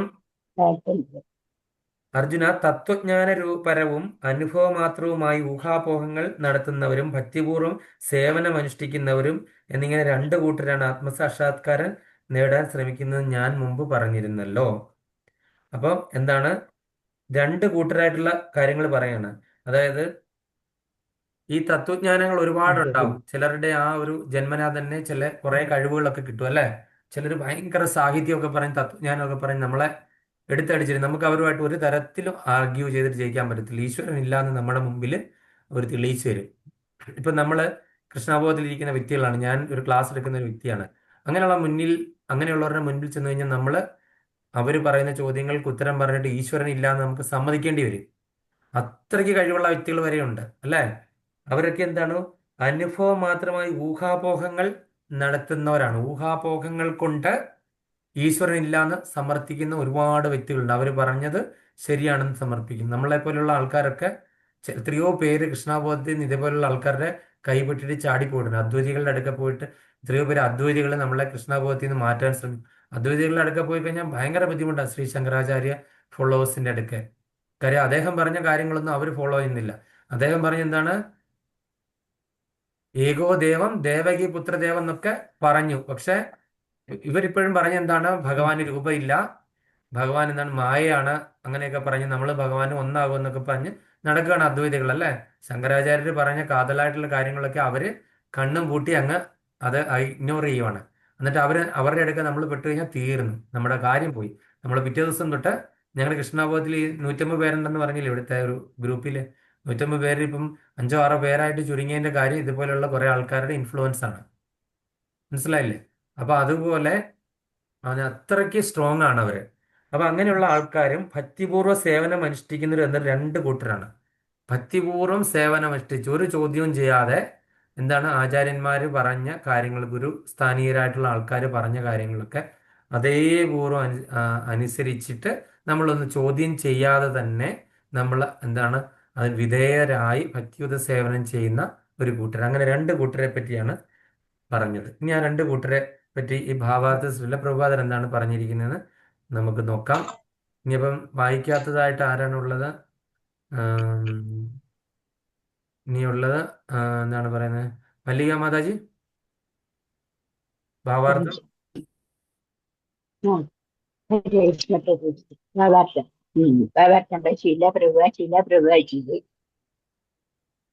രണ്ടാം അധ്യായത്തിൽ 39ാമത്തെ ശ്ലോകത്തിൽ രണ്ടു വിധം യോഗങ്ങളെ പറ്റി ഭഗവാൻ വിവരിക്കുകയുണ്ടായി. സാഖ്യയോഗം, കർമ്മയോഗം അല്ലെങ്കിൽ ബുദ്ധിയോഗം. എന്നിവയെപ്പറ്റി ഇവിടെ കൂടുതൽ വിശദീകരിക്കുന്നു. സാഖ്യയോഗം അഥവാ ജീവന്റെയും ജഡപദാർത്ഥത്തിന്റെയും സ്വഭാവത്തെ വിശകലനം ചെയ്ത് പഠിക്കലാണ്. ഊഹോപോഹങ്ങളിലൂടെയും ഗവേഷണത്തിലൂടെയും തത്വജ്ഞാനം നേടാൻ ഉദ്ദേശിക്കുന്നവരുടെ വഴി മറ്റേ കൂട്ടരുടേത്. 61ാമത്തെ ശ്ലോകത്തിൽ പ്രതിപാദിച്ചിട്ടുള്ള കൃഷ്ണാവബോധത്തിലൂടെയുള്ള പ്രവർത്തനവും ബുദ്ധിയോഗമെന്ന കൃഷ്ണാവബോധത്തിന്റെ പദ്ധതിക്കനുസരിച്ച് പ്രവർത്തിക്കുന്നവർ കർമ്മബന്ധങ്ങളിൽ നിന്ന് മുക്തരാവുമെന്ന് മാത്രമല്ല, ആ പ്രക്രിയയിൽ പിഴയൊന്നും വരാനിടയില്ലെന്ന് കൂടി 39ാമത്തെ ശ്ലോകത്തിൽ ഭഗവാൻ പറഞ്ഞിരിക്കുന്നു. ബുദ്ധിയോഗമെന്നാൽ പരമ്പൊരുളിനെ അഥവാ കൃഷ്ണനെ പൂർണ്ണമായി ആശ്രയിക്കലാണെന്നും അങ്ങനെ സർവേന്ദ്രിയങ്ങളുടെയും നിയന്ത്രിക്കുവാൻ നിഷ്പ്രയാസം കഴിയുമെന്നും 61ാം ശ്ലോകത്തിൽ നിന്ന് സ്പഷ്ടമാകുന്നുണ്ട്.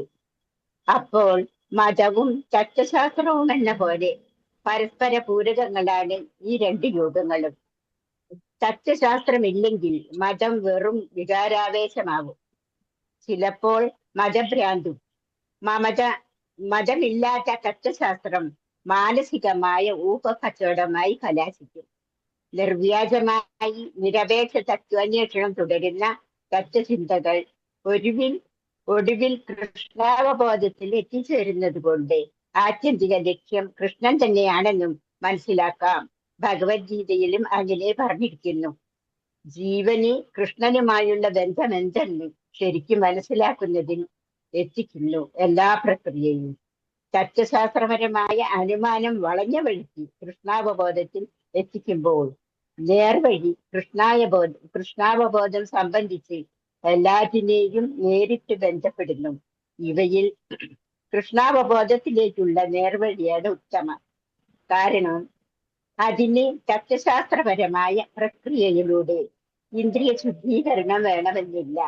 കൃഷ്ണാവബോധം തന്നെ ഒരു ശുദ്ധീകരണ പ്രക്രിയയാണ്. ഭക്തിപൂർവമായ സേവനത്തിന്റെ നേരിട്ടുള്ള മാർഗത്തിലൂടെ അത് പ്രയാസരഹിതവും അതേസമയം ശ്രേഷ്ഠവുമാകുന്നു. ഹരേ കൃഷ്ണ. ഹരേ കൃഷ്ണ.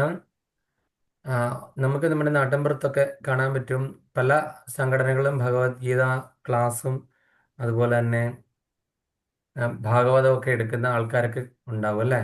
അപ്പോൾ അവരിൽ ഭൂരിഭാഗം പേരും 99% ആൾക്കാരും എന്താണെന്ന് ശങ്കര ഫോളോവേഴ്സ്, അല്ലെ രമണ മഹർഷി, അല്ലെങ്കിൽ നമ്മുടെ ശ്രീരാമകൃഷ്ണ പരമഹംസൻ, വിവേകാനന്ദ സ്വാമികൾ, അങ്ങനെയൊക്കെയുള്ള പലരുടെയും കോട്ടുകളും അല്ലെങ്കിൽ അവരുടെയൊക്കെ ഫോളോവേഴ്സ് ആയിട്ടുള്ള ആൾക്കാരാണ് എടുക്കുന്നത്.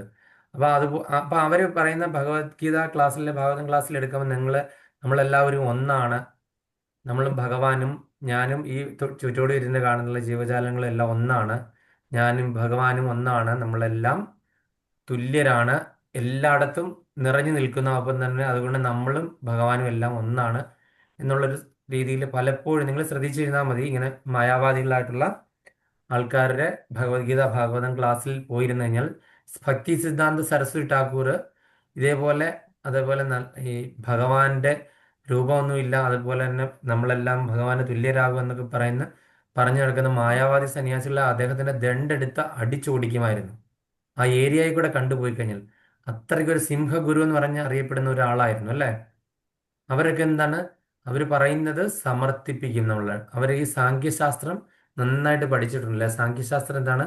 ശരീരത്തെ പറ്റിയും ഒന്നുകിൽ മനസ്സിനെ പറ്റി, അല്ലെങ്കിൽ ആത്മാവും ശരീരവും പറ്റി, അല്ലെങ്കിൽ ആത്മാവും പരമാത്മാവും തമ്മിലുള്ള ആത്മാവും പരമാത്മാവും അവരൊക്കെ എന്താണ് ഒന്നായിട്ടാണ് പറയുന്നത്. പക്ഷെ നമ്മൾ ഒരിക്കലും ഒന്ന് അല്ല രണ്ടാണെന്നാണ് നമ്മൾ ഗുണത്തില് ഒന്നും എന്നാൽ അളവിൽ വ്യത്യാസമായിട്ടാണ് നമ്മളെപ്പോഴും പറയുന്നത് അല്ലേ.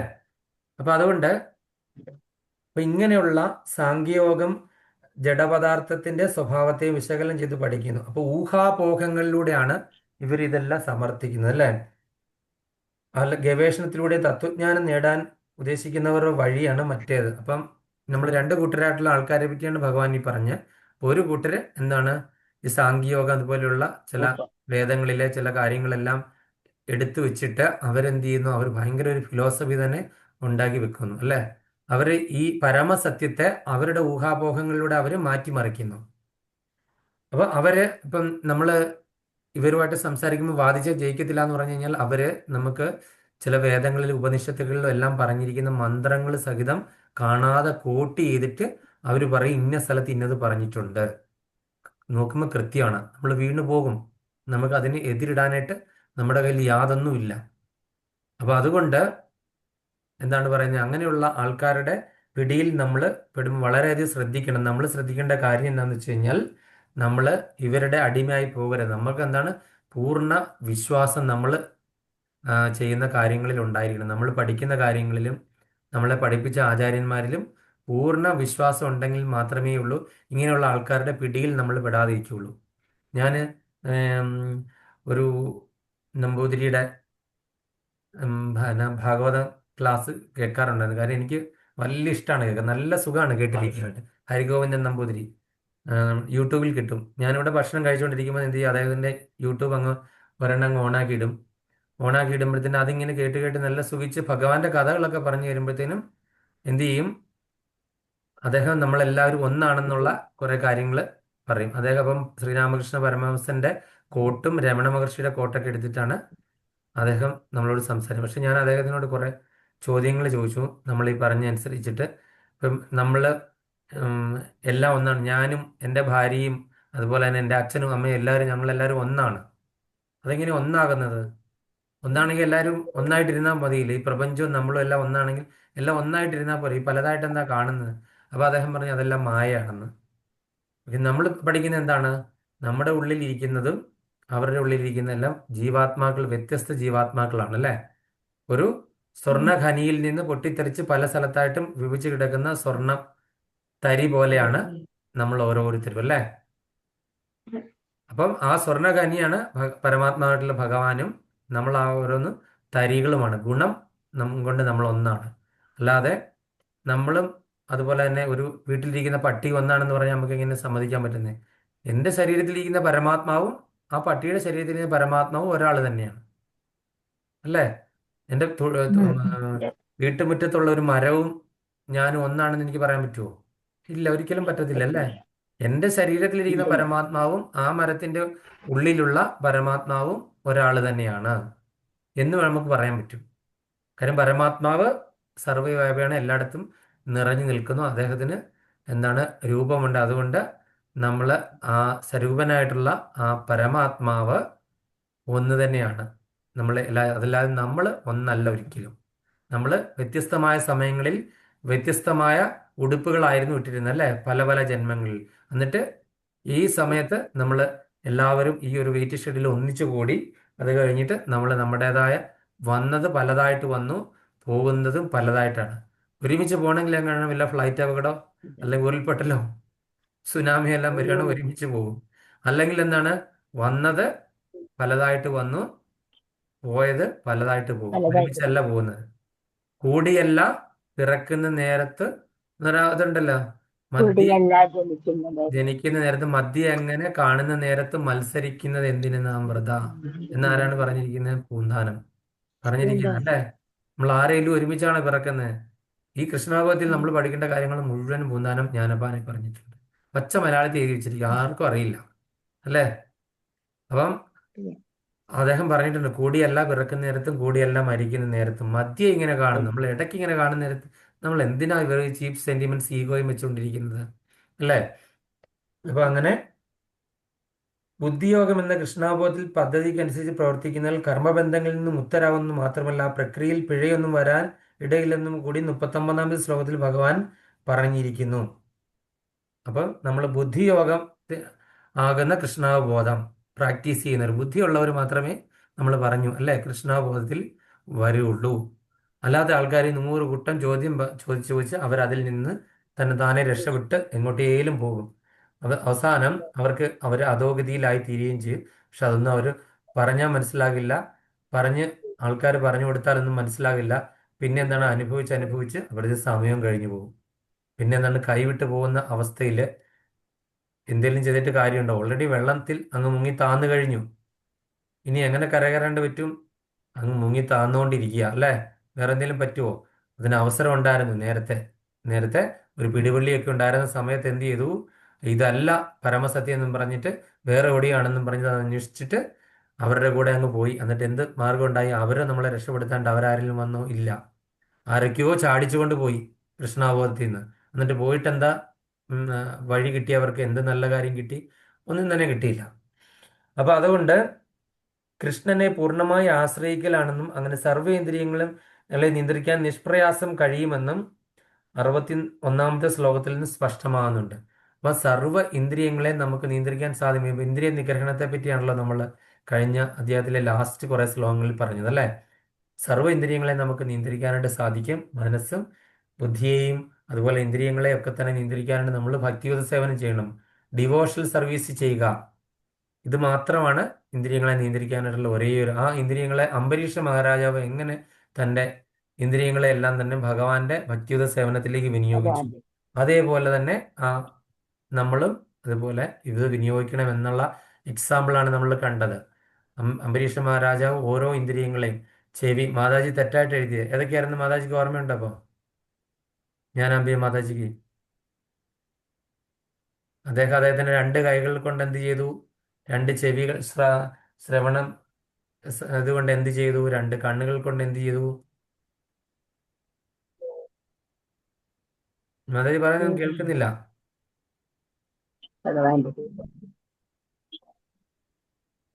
കാതുകൾ കൊണ്ട് ഭഗവാന്റെ കീർത്തനങ്ങളും ഇതെല്ലാം കേട്ടു.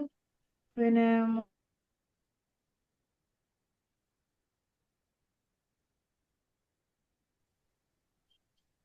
കേൾക്കുന്നില്ല, മാതാജി കേൾക്കുന്നില്ല. കണ്ണുകൾ കൊണ്ട് ഭഗവാന്റെ വിഗ്രഹത്തെ കാണാനും മൂക്കുകൊണ്ട് ഭഗവാന്റെ അർപ്പിച്ച തുളസി ദളങ്ങൾ ശ്വസിക്കാനും വായ കൊണ്ട് ഭഗവാന്റെ കീർത്തനങ്ങൾ കാണാനും പാദങ്ങൾ കൊണ്ട് കൈകൊണ്ട് ഭഗവാനെ അർച്ചിക്കുന്നു. ഭഗവാന്റെ അമ്പലത്തിലേക്ക് നടക്കാനും കൈകൾ കൊണ്ട് ഭഗവാന്റെ സേവ കാല് ചെയ്യുന്നു, കാല് കൈകൾ കൊണ്ട് ഭഗവാന്റെ കഥ കേൾക്കാനും കഥാമൃതം അംബരീഷ മഹാരാജാവ്. ഹരിബോൾ, ഹരേ കൃഷ്ണ. അപ്പൊ നമുക്ക് മനസ്സിലായല്ലോ അല്ലേ നമ്മൾ എന്താണ് അംബരീഷ് മഹാരാജനെ കണ്ട് നമ്മൾ ഫോളോ ചെയ്യണം. അങ്ങനെ കൃഷ്ണാബോധത്തിൽ എത്തിച്ചേരുന്നതുകൊണ്ട് ആത്യന്തിക ലക്ഷ്യം കൃഷ്ണൻ തന്നെയാണെന്ന് മനസ്സിലാക്കാം. അതുകൊണ്ട് ജീവന് കൃഷ്ണനുമായുള്ള ബന്ധം എന്നത് ശരിക്കും മനസ്സിലാക്കുന്നതിൽ എത്തിക്കുന്നു.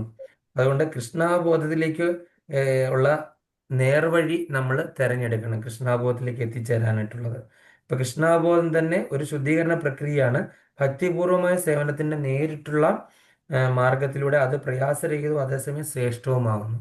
ഇവിടെ പറഞ്ഞിരിക്കുന്നത് കൃഷ്ണാബോധം എന്ന് പറയുന്ന ഒരു പ്യൂരിഫിക്കേഷൻ പ്രോസസ്സാണ്. നമ്മൾ പലതവണ കണ്ടു, അല്ലേ? പ്യൂരിഫിക്കേഷൻ പ്രോസസ്സ് ചെയ്യുന്ന വ്യക്തി ആരാണെന്ന് കഴിഞ്ഞ പ്രാവശ്യം ചോദിച്ചപ്പം പലർക്കും അറിയത്തില്ലായിരുന്നു. ആരായിരുന്നു? രാധാറാണി. രാധാറാണി. ഇനി മാതാജി മറക്കുവോ? ഇല്ല, ഓർമ്മയുണ്ടെങ്കിൽ പറയും, മറക്കത്തില്ല. ചേതോദർപ്പണമാർജനം ഭവമഹാദവാഗ്നി നിർവാപണം ശ്രേയാ കൈരവചന്ദ്രികാ വിതരണം വിദ്യാവധൂ ജീവനം ആനന്ദാംബുധിവർദ്ധനം പ്രതിപദം പൂർണ്ണാമൃതാസ്വാദനം സർവാത്മാ സ്നപനം പരം വിജയതേ ശ്രീകൃഷ്ണ സങ്കീർത്തനം. അപ്പൊ ശ്രീകൃഷ്ണ സങ്കീർത്തനം ചെയ്യുമ്പോൾ എന്താണ് സംഭവിക്കുന്നത്? ആനന്ദം കൊണ്ട് ആനന്ദത്തിന്റെ അമ്പുതിയില് നമ്മൾ ആറാടി കളിക്കുകയാണ്. അപ്പൊ എങ്ങനെയാണ് നമ്മുടെ ചിത്തത്തിലുള്ള ഈ പൊടിപടലങ്ങളെല്ലാം എന്ത് ചെയ്യുന്നു?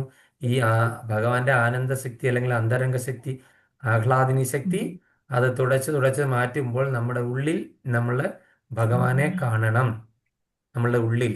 അപ്പൊ ഞാൻ അന്ന് ചോദിച്ചപ്പോൾ നിങ്ങൾക്ക് കുറെ പേർക്ക് നമ്മുടെ മാലിനി മാതാജിയുടെ ഭർത്താവ് എല്ലാ ദിവസവും ഇത് ചെല്ലുമായിരുന്നു, നമ്മൾ കൂട്ടത്തിൽ ചെല്ലുമായിരുന്നു. ആ മരിക്കുന്ന അന്നും അത് ചൊല്ലിയിട്ടാണ് മരിച്ചത്. 7 മണിയാകുമ്പോൾ അതും ചൊല്ലി തീർക്കും. 11, 10, 9 മണിയാണ്ട് മരിച്ചു. എല്ലാ ദിവസവും ചെല്ലിക്കുമായിരുന്നു, എല്ലാരെ കൊണ്ടും ചെല്ലിക്കുമായിരുന്നു ഈ ചേതോദർപ്പണം. ഇപ്പൊ നമ്മുടെ ഇത് നമ്മൾ 1-ാമത്തെ വാർഷികം നാലമ്പലത്തിലൊക്കെ പോയ സമയം അടുത്തു, അല്ലേ? നമ്മള് കഴിഞ്ഞ രാമായണ മാസത്തിലായിരുന്നു 2023 പോയത്. ഓർമ്മയുണ്ടായിരുന്നു നമ്മൾ അവിടെയൊക്കെ ഇരുന്ന് നാലമ്പലത്തിലൊക്കെ പോയിരുന്ന് രാമായണമൊക്കെ വായിച്ചത്. അപ്പൊ നമ്മളുടെ കൂടെ ഒരു വ്യക്തി ഉണ്ടായിരുന്നു, അദ്ദേഹം നമ്മളെ വിട്ടുപിരിഞ്ഞു. അതുപോലെ കഴിഞ്ഞ പ്രോഗ്രാമില് ഈ സുകൃതി പ്രഭു, മാലിനി മാതാജിയുടെ പ്രഭു നമ്മളുടെ കൂടെ ഉണ്ടായിരുന്നു, അദ്ദേഹവും വിട്ടുപിരിഞ്ഞു. വളരെ രണ്ടുപേരുടെയും മുഖം ഇങ്ങനെ കൺമുമ്പിൽ കിടക്കണ പോലെ പ്രഭു അതെ അതെ അത്രയും. അതെ അതെ. ഞാനിപ്പോ വീണ്ടും ആലോചിച്ചു, ഇപ്പൊ സുഖേതി പ്രഭുവിന്റെ കാര്യം പറഞ്ഞപ്പോഴാണ് ഞാൻ വീണ്ടും അങ്ങോട്ട് വന്നത്. കഴിഞ്ഞ അതായത് രാമ ഞങ്ങൾ ആ ഗ്രൂപ്പിലുണ്ടായിരുന്നു, നാമം ചെല്ലാൻ കയറുമായിരുന്നു എല്ലാ ദിവസവും. അവസാനം ഈ ചേതോദ പ്രഭുവും ചെല്ലും. ഞങ്ങളെല്ലാവരും കൂടെ ചൊല്ലി സമർപ്പിച്ചു. 9 മണിയായപ്പോൾ മരിച്ചു എന്ന് കേട്ടു. മാതാജി ഇതുവരെ റിക്കവർ ആയിട്ടില്ല അതിൽ നിന്ന്. കാര്യം മാതാജിയെ ഇല്ല, മാതാജി ഇപ്പൊ ആ നാമം ചെലുത്തൊക്കെ നിർത്തി. നാമം ചെലുത്തും എല്ലാം നിർത്തി. ഇപ്പൊ പിന്നെ ആ ഇത് മാത്രമുണ്ട്, ഭാഗവതം പറയുന്നുണ്ട്. മറ്റേ രാവിലെ നാമം ചെലുത്തുണ്ടായിരുന്നു, പക്ഷെ അതൊക്കെ നിർത്തി. മാതാജി മാതാജി ബാംഗ്ലൂരിൽ കേട്ടു അല്ലേ? മാലിനി മാതാജി. ബാംഗ്ലൂരിലുണ്ട്. ആ കുട്ടികളുടെ കൂടെ എങ്ങാണ്ടാണെന്ന് തോന്നുന്നു. മാതാജി എന്ത് ചെയ്തു വീടെല്ലാം ഭയങ്കരമായിട്ട്. മാതാജിക്ക് മാതാജി വിചാരിച്ചുകൊണ്ടിരുന്നത് ഇത്രയും ക്ലാസ് ഒക്കെ എടുക്കുന്ന വ്യക്തിയാണെങ്കിൽ കൂടെ മാതാജി കൂടെ എപ്പോഴും കാണുമെന്ന്. കാര്യം അപ്പോഴാണ് നമ്മൾ മനസ്സിലാകുന്നത്, കണ്ണുള്ളപ്പോൾ കണ്ണിന്റെ വില മനസ്സിലാകില്ല. ഇതാണ് നമുക്ക് മാതാജിയുടെ അനുഭവത്തിൽ നിന്ന് നമുക്ക് മനസ്സിലാക്കാൻ സാധിക്കുന്നത്. മാതാജിയുടെ കൂടെ എപ്പോഴും തുണയായിട്ട് ഏത് സമയത്തും മാതാജി ഒപ്പം എപ്പോഴും ഈ സപ്പോർട്ട്, ഒറ്റയ്ക്ക് നിന്ന് പൂജയ്ക്കും സപ്പോർട്ട് ചെയ്ത് അങ്ങനെ ഒരു വ്യക്തിയെ ഇതിനെല്ലാം കിട്ടുക എന്ന് പറഞ്ഞു കഴിഞ്ഞാൽ, ഭർത്താവെ കിട്ടുക എന്ന് പറഞ്ഞു കഴിഞ്ഞാൽ അത് അപൂർവങ്ങളിൽ അപൂർവമാണ്. അങ്ങനെ എല്ലാ കാര്യത്തിനും 30 പ്രഭു വർഷം ഒന്നിലൊന്ന് കൊണ്ട് കൂടെ എവിടെ പോവുകയാണെന്നുണ്ടെങ്കിലും ഇങ്ങനെ അത്രയും സുഖമില്ലാത്ത അവസ്ഥയിൽ നമ്മുടെ അവിടെ പരിക്രമത്തിനൊക്കെ വന്നു. എന്നിട്ട് പ്രഭുവിന്റെ ഒരു പ്രസംഗം ഉണ്ടായിരുന്നു. അത് കഴിഞ്ഞിട്ട് ഓരോരുത്തരെയും വിളിച്ച് വരുത്തി പ്രഭു പ്രീച്ച് ചെയ്തു. എല്ലാവരെയും വിളിച്ച് വരുത്തി. അങ്ങനെ എന്നോടൊക്കെ അവസാനം ആ പോകുന്ന എൻ്റെ അന്ന് ഒരുപാട് നേരം റൂമിൽ വിളിച്ചു വരുത്തി ഒരുപാട് സംസാരിച്ചു. ഒരുപാട് കാര്യങ്ങളെ പറ്റി ഞങ്ങൾ സംസാരിച്ചു. ഇത്ര നല്ല നല്ല വ്യക്തിയാണ്, മനസ്സിലായിരുന്നു, നല്ല ആളായിരുന്നു. വളരെ നല്ല ആളായിരുന്നു. വളരെ അപ്പൊ അങ്ങനെ സിമ്പിളായിരുന്നു, വളരെ സിമ്പിളായിരുന്നു. മാതാജിക്ക് അപ്പോഴത്തേന് എന്ത് ചെയ്തു, അക്സെപ്റ്റ് ചെയ്യാനായിട്ട് പറ്റുന്നേ ഇല്ല. അപ്പം നമ്മൾ അതാണ് ശരി. സാധാരണക്കാർക്ക് എങ്ങനെ അക്സെപ്റ്റ് ചെയ്യും? മാതാജി എത്രയോ വർഷങ്ങളായിട്ട് ഞങ്ങളുടെ ഈ നാട്ടിലെ, ഞങ്ങളുടെ ഇവിടുത്തെ ആദ്യമായിട്ട് കൃഷ്ണാബോധം തുടങ്ങിയ ആളെ കൂടെ ഈ സുകീർത്തി പ്രഭുവാണ് കൃഷ്ണാബോധത്തിലേക്ക് കൊണ്ടുവന്നത്. നമ്മുടെ ഈ രാജ്യത്തിന്, ഞാനിപ്പോൾ നിൽക്കുന്ന രാജ്യത്തിന്റെ ഫൗണ്ടർ ആചാര്യ എന്ന് പറഞ്ഞ് നമ്മൾ വിളിക്കുന്ന ആളെ ആരാണ് കൊണ്ടുവന്നത്? മസ്കറ്റിൽ വെച്ചിട്ട് ഈ പറയുന്ന സുകീർത്തി പ്രഭു കൊണ്ടുവന്നത്. ഒരുപാട് കഴിയുന്നുണ്ട്. അപ്പം ഞങ്ങളുടെ ഇവിടെ ഇപ്പം ഞങ്ങളുള്ള എല്ലാ ഡിവോട്ടീസ്, ഞാനത് വളരെ ലേറ്റ് ആയിട്ട് അറിഞ്ഞത്. അദ്ദേഹം മരിച്ച സമയത്താണ് ഞാൻ അറിയുന്നത്, അതിന് മുൻപേ അറിയില്ലായിരുന്നു. കാര്യം ഇവിടെയുള്ള ഡിവോട്ടീസ് എല്ലാവരും മൊത്തം എല്ലാ ഗ്രൂപ്പുകളിലും ജപിക്കുക, അതുപോലെ തന്നെ ഈ മെസ്സേജസ് വന്നുകൊണ്ടിരുന്നപ്പോഴാണ് ഇത് അറിയുന്നത്. ഞങ്ങളുടെ വൈകുണ്ഠേശ്വര പ്രഭു എന്നാണ് ഞങ്ങളുടെ ഇവിടുത്തെ ഈ പ്രസ്ഥാനത്തെ സ്ഥാപക ആചാര്യൻ. ഇവിടുത്തെ ആ വൈകുണ്ഠേശ്വര പ്രഭുവിന്റെ ശിക്ഷാഗുരു ആരാണ്? ഈ പറയുന്ന സുകീർത്തി പ്രഭു ആണെന്ന് അദ്ദേഹം അറിഞ്ഞപ്പോഴാണ്. അദ്ദേഹം ഈ പൂജാമുറി വന്ന് കമന്ന് വീണ് കൊഴുതു. അദ്ദേഹം ഇവിടെ വന്ന് ഈ കൃഷ്ണന്റെ പടം കണ്ടപ്പോ അവിടെ കമന്ന് വീണ് തൊഴുത് അനുഗ്രഹിച്ച് എല്ലാം പോയി. ഹരേ കൃഷ്ണ. അപ്പൊ ഒരു എന്തായാലും മാതാജി എത്രയും പെട്ടെന്ന് ഇതാകട്ടെ എന്ന്, നമുക്ക് പൂർവ്വസ്ഥിതിയിലേക്ക് വരട്ടെ എന്ന് നമുക്ക് പ്രാർത്ഥിക്കാം. കാര്യം മാതാജിയുടെ സപ്പോർട്ട് നമുക്ക് ഭഗവത്ഗീത ക്ലാസ്, ഈ ക്ലാസ്സിന്റെ ഇനാഗുറേഷൻ ഒക്കെ മാതാജിയും പ്രഭുവും കൂടെയാണ് നടത്തിയത്. പിന്നെ അതുപോലെ തന്നെ ഈ വേറൊരു പ്രഭുവിനെ അറിയാം, ഇവിടുത്തെ തന്നെ ശിക്ഷാഗുരുവാണ് ഞങ്ങളുടെ ഈ രാജ്യത്തെ കൃഷ്ണബോധത്തിന്റെ ശിക്ഷാഗുരുവാണ്.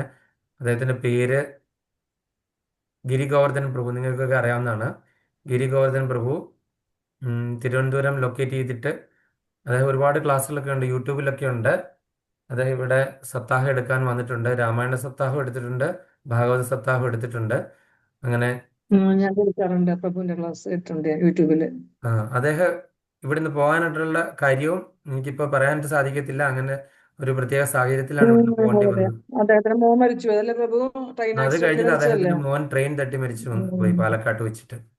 അപ്പൊ അദ്ദേഹം ഇതുപോലെ തന്നെ എന്താണ് താടിയൊക്കെ നീട്ടി വളർത്തി ഒരു അതെ, വർഷക്കാലത്തോളം. ട്രാൻസ്ലേറ്റ് ചെയ്യുന്ന പ്രഭു അല്ലേ? ഇങ്ങനെ ഫോറിനിലൊക്കെ ആൾക്കാർ. അതെ ട്രാൻസ്ലേഷൻ അന്നൊക്കെ ചെയ്യുമായിരുന്നു, ഇപ്പൊ ഇല്ല. ഇപ്പൊ വേറൊരു പ്രഭുവാ. അതെ, അന്നൊക്കെ അതിനൊക്കെ വന്നിരുന്ന ആ പ്രഭുവാണ്. ഭയങ്കര കഴിവുള്ള ട്രാൻസ്ലേഷൻ ഇന്റലിജന്റ് ആണ്. ജന്മം കൊണ്ടും കർമ്മം കൊണ്ടും ബ്രാഹ്മണനാണ്.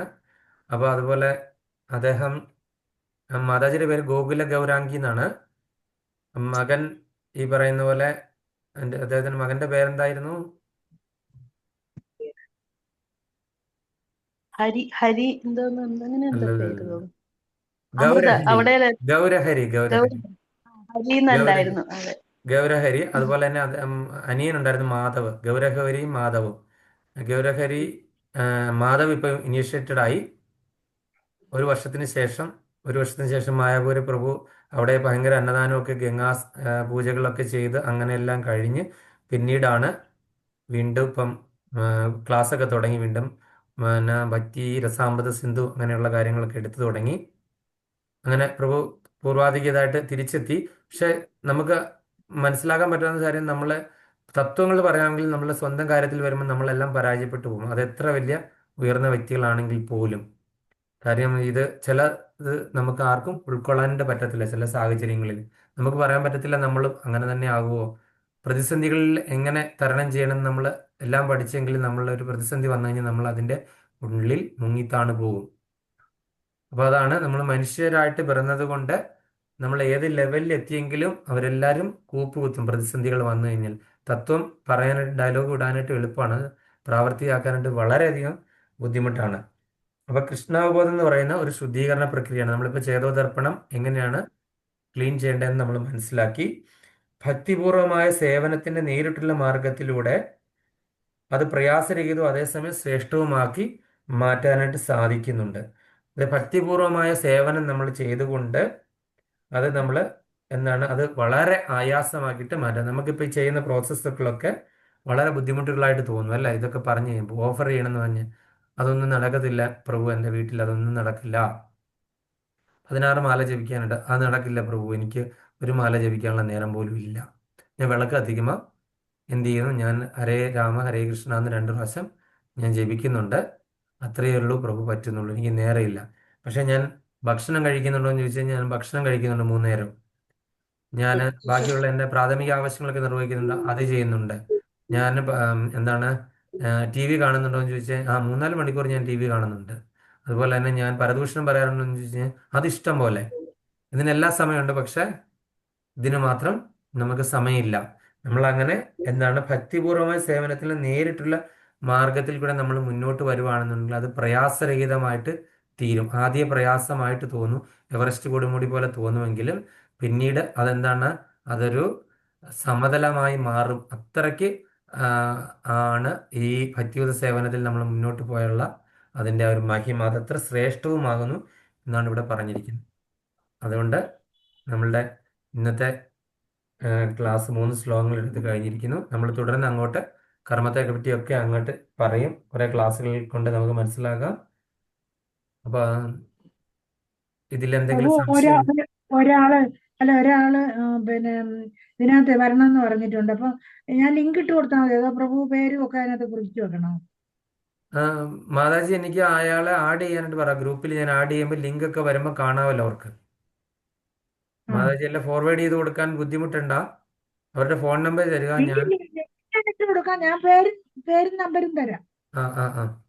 കുഴപ്പമില്ല, എങ്ങനെയായാലും കുഴപ്പമില്ല. ഇട്ടേക്കാം, അവർക്ക് താല്പര്യമുണ്ട്. അപ്പൊ ഞാൻ ഇന്ന് അവർക്കൊരു ഭഗവത്ഗീതയും കൊടുത്തു, ഒരു രാമായണവും കൊടുത്തു. ഹരേ കൃഷ്ണ, നല്ല കാര്യമാണ് ചെയ്യുന്നത്, വളരെ നല്ല കാര്യം. അപ്പൊ അപ്പൊ അവർക്കില്ല, രാമായണം ഇല്ല, ഇല്ലാത്തോണ്ട് വായിക്കുന്നില്ല എന്ന് പറഞ്ഞു. എൻ്റെ 2-3 ഇരിപ്പുണ്ടായിരുന്നു, ഞാൻ കൊടുത്തു. ഒരു ഭഗവത്ഗീത ഉണ്ടായിരുന്നു, അതും കൊടുത്തു. ഞാൻ പറഞ്ഞു അതിനകത്ത് മാതാജി ചേർക്കാം. കൊടുത്തത് ജീവദയാണ്. അവർക്ക് 1 കോടി രൂപ ലോട്ടറി അടിച്ച മാതാജി കൊടുക്കുമായിരുന്നെങ്കിൽ അല്ല, അവർക്ക് ഇതില്ലായിരുന്നു. നമ്മുടെ കയ്യിൽ ഇരിക്കുമ്പോ കൊടുത്തു. ഭഗവാനെ, അവര് വായിക്കട്ടെ, അവർക്ക് നിവൃത്തിയില്ല. അപ്പൊ അതുകൊണ്ട് കൊടുത്തു. അപ്പൊ അപ്പൊ അവരോട് ചേർക്കാമെന്ന് പറഞ്ഞു, ചേർക്കാൻ വേണ്ടി. എന്തെങ്കിലും സംശയം ഉണ്ടെങ്കിൽ നമുക്ക് ചോദിക്കാം, അല്ലെങ്കിൽ ഒരു പോയിന്റ് പറഞ്ഞിട്ട് നമുക്ക് ക്ലാസ് അവസാനിപ്പിക്കാം.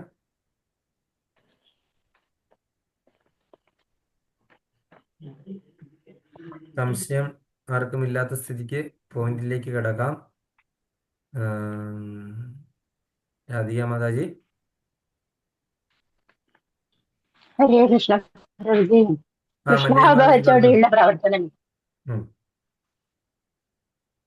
കൃഷ്ണാവബോധത്തോടെയുള്ള പ്രവർത്തനം കൊണ്ട് മനസ്സിലെ മാലിന്യങ്ങളൊക്കെ നീങ്ങിക്കിട്ടും. ഹരേ കൃഷ്ണ. രാധിക മാതാജി.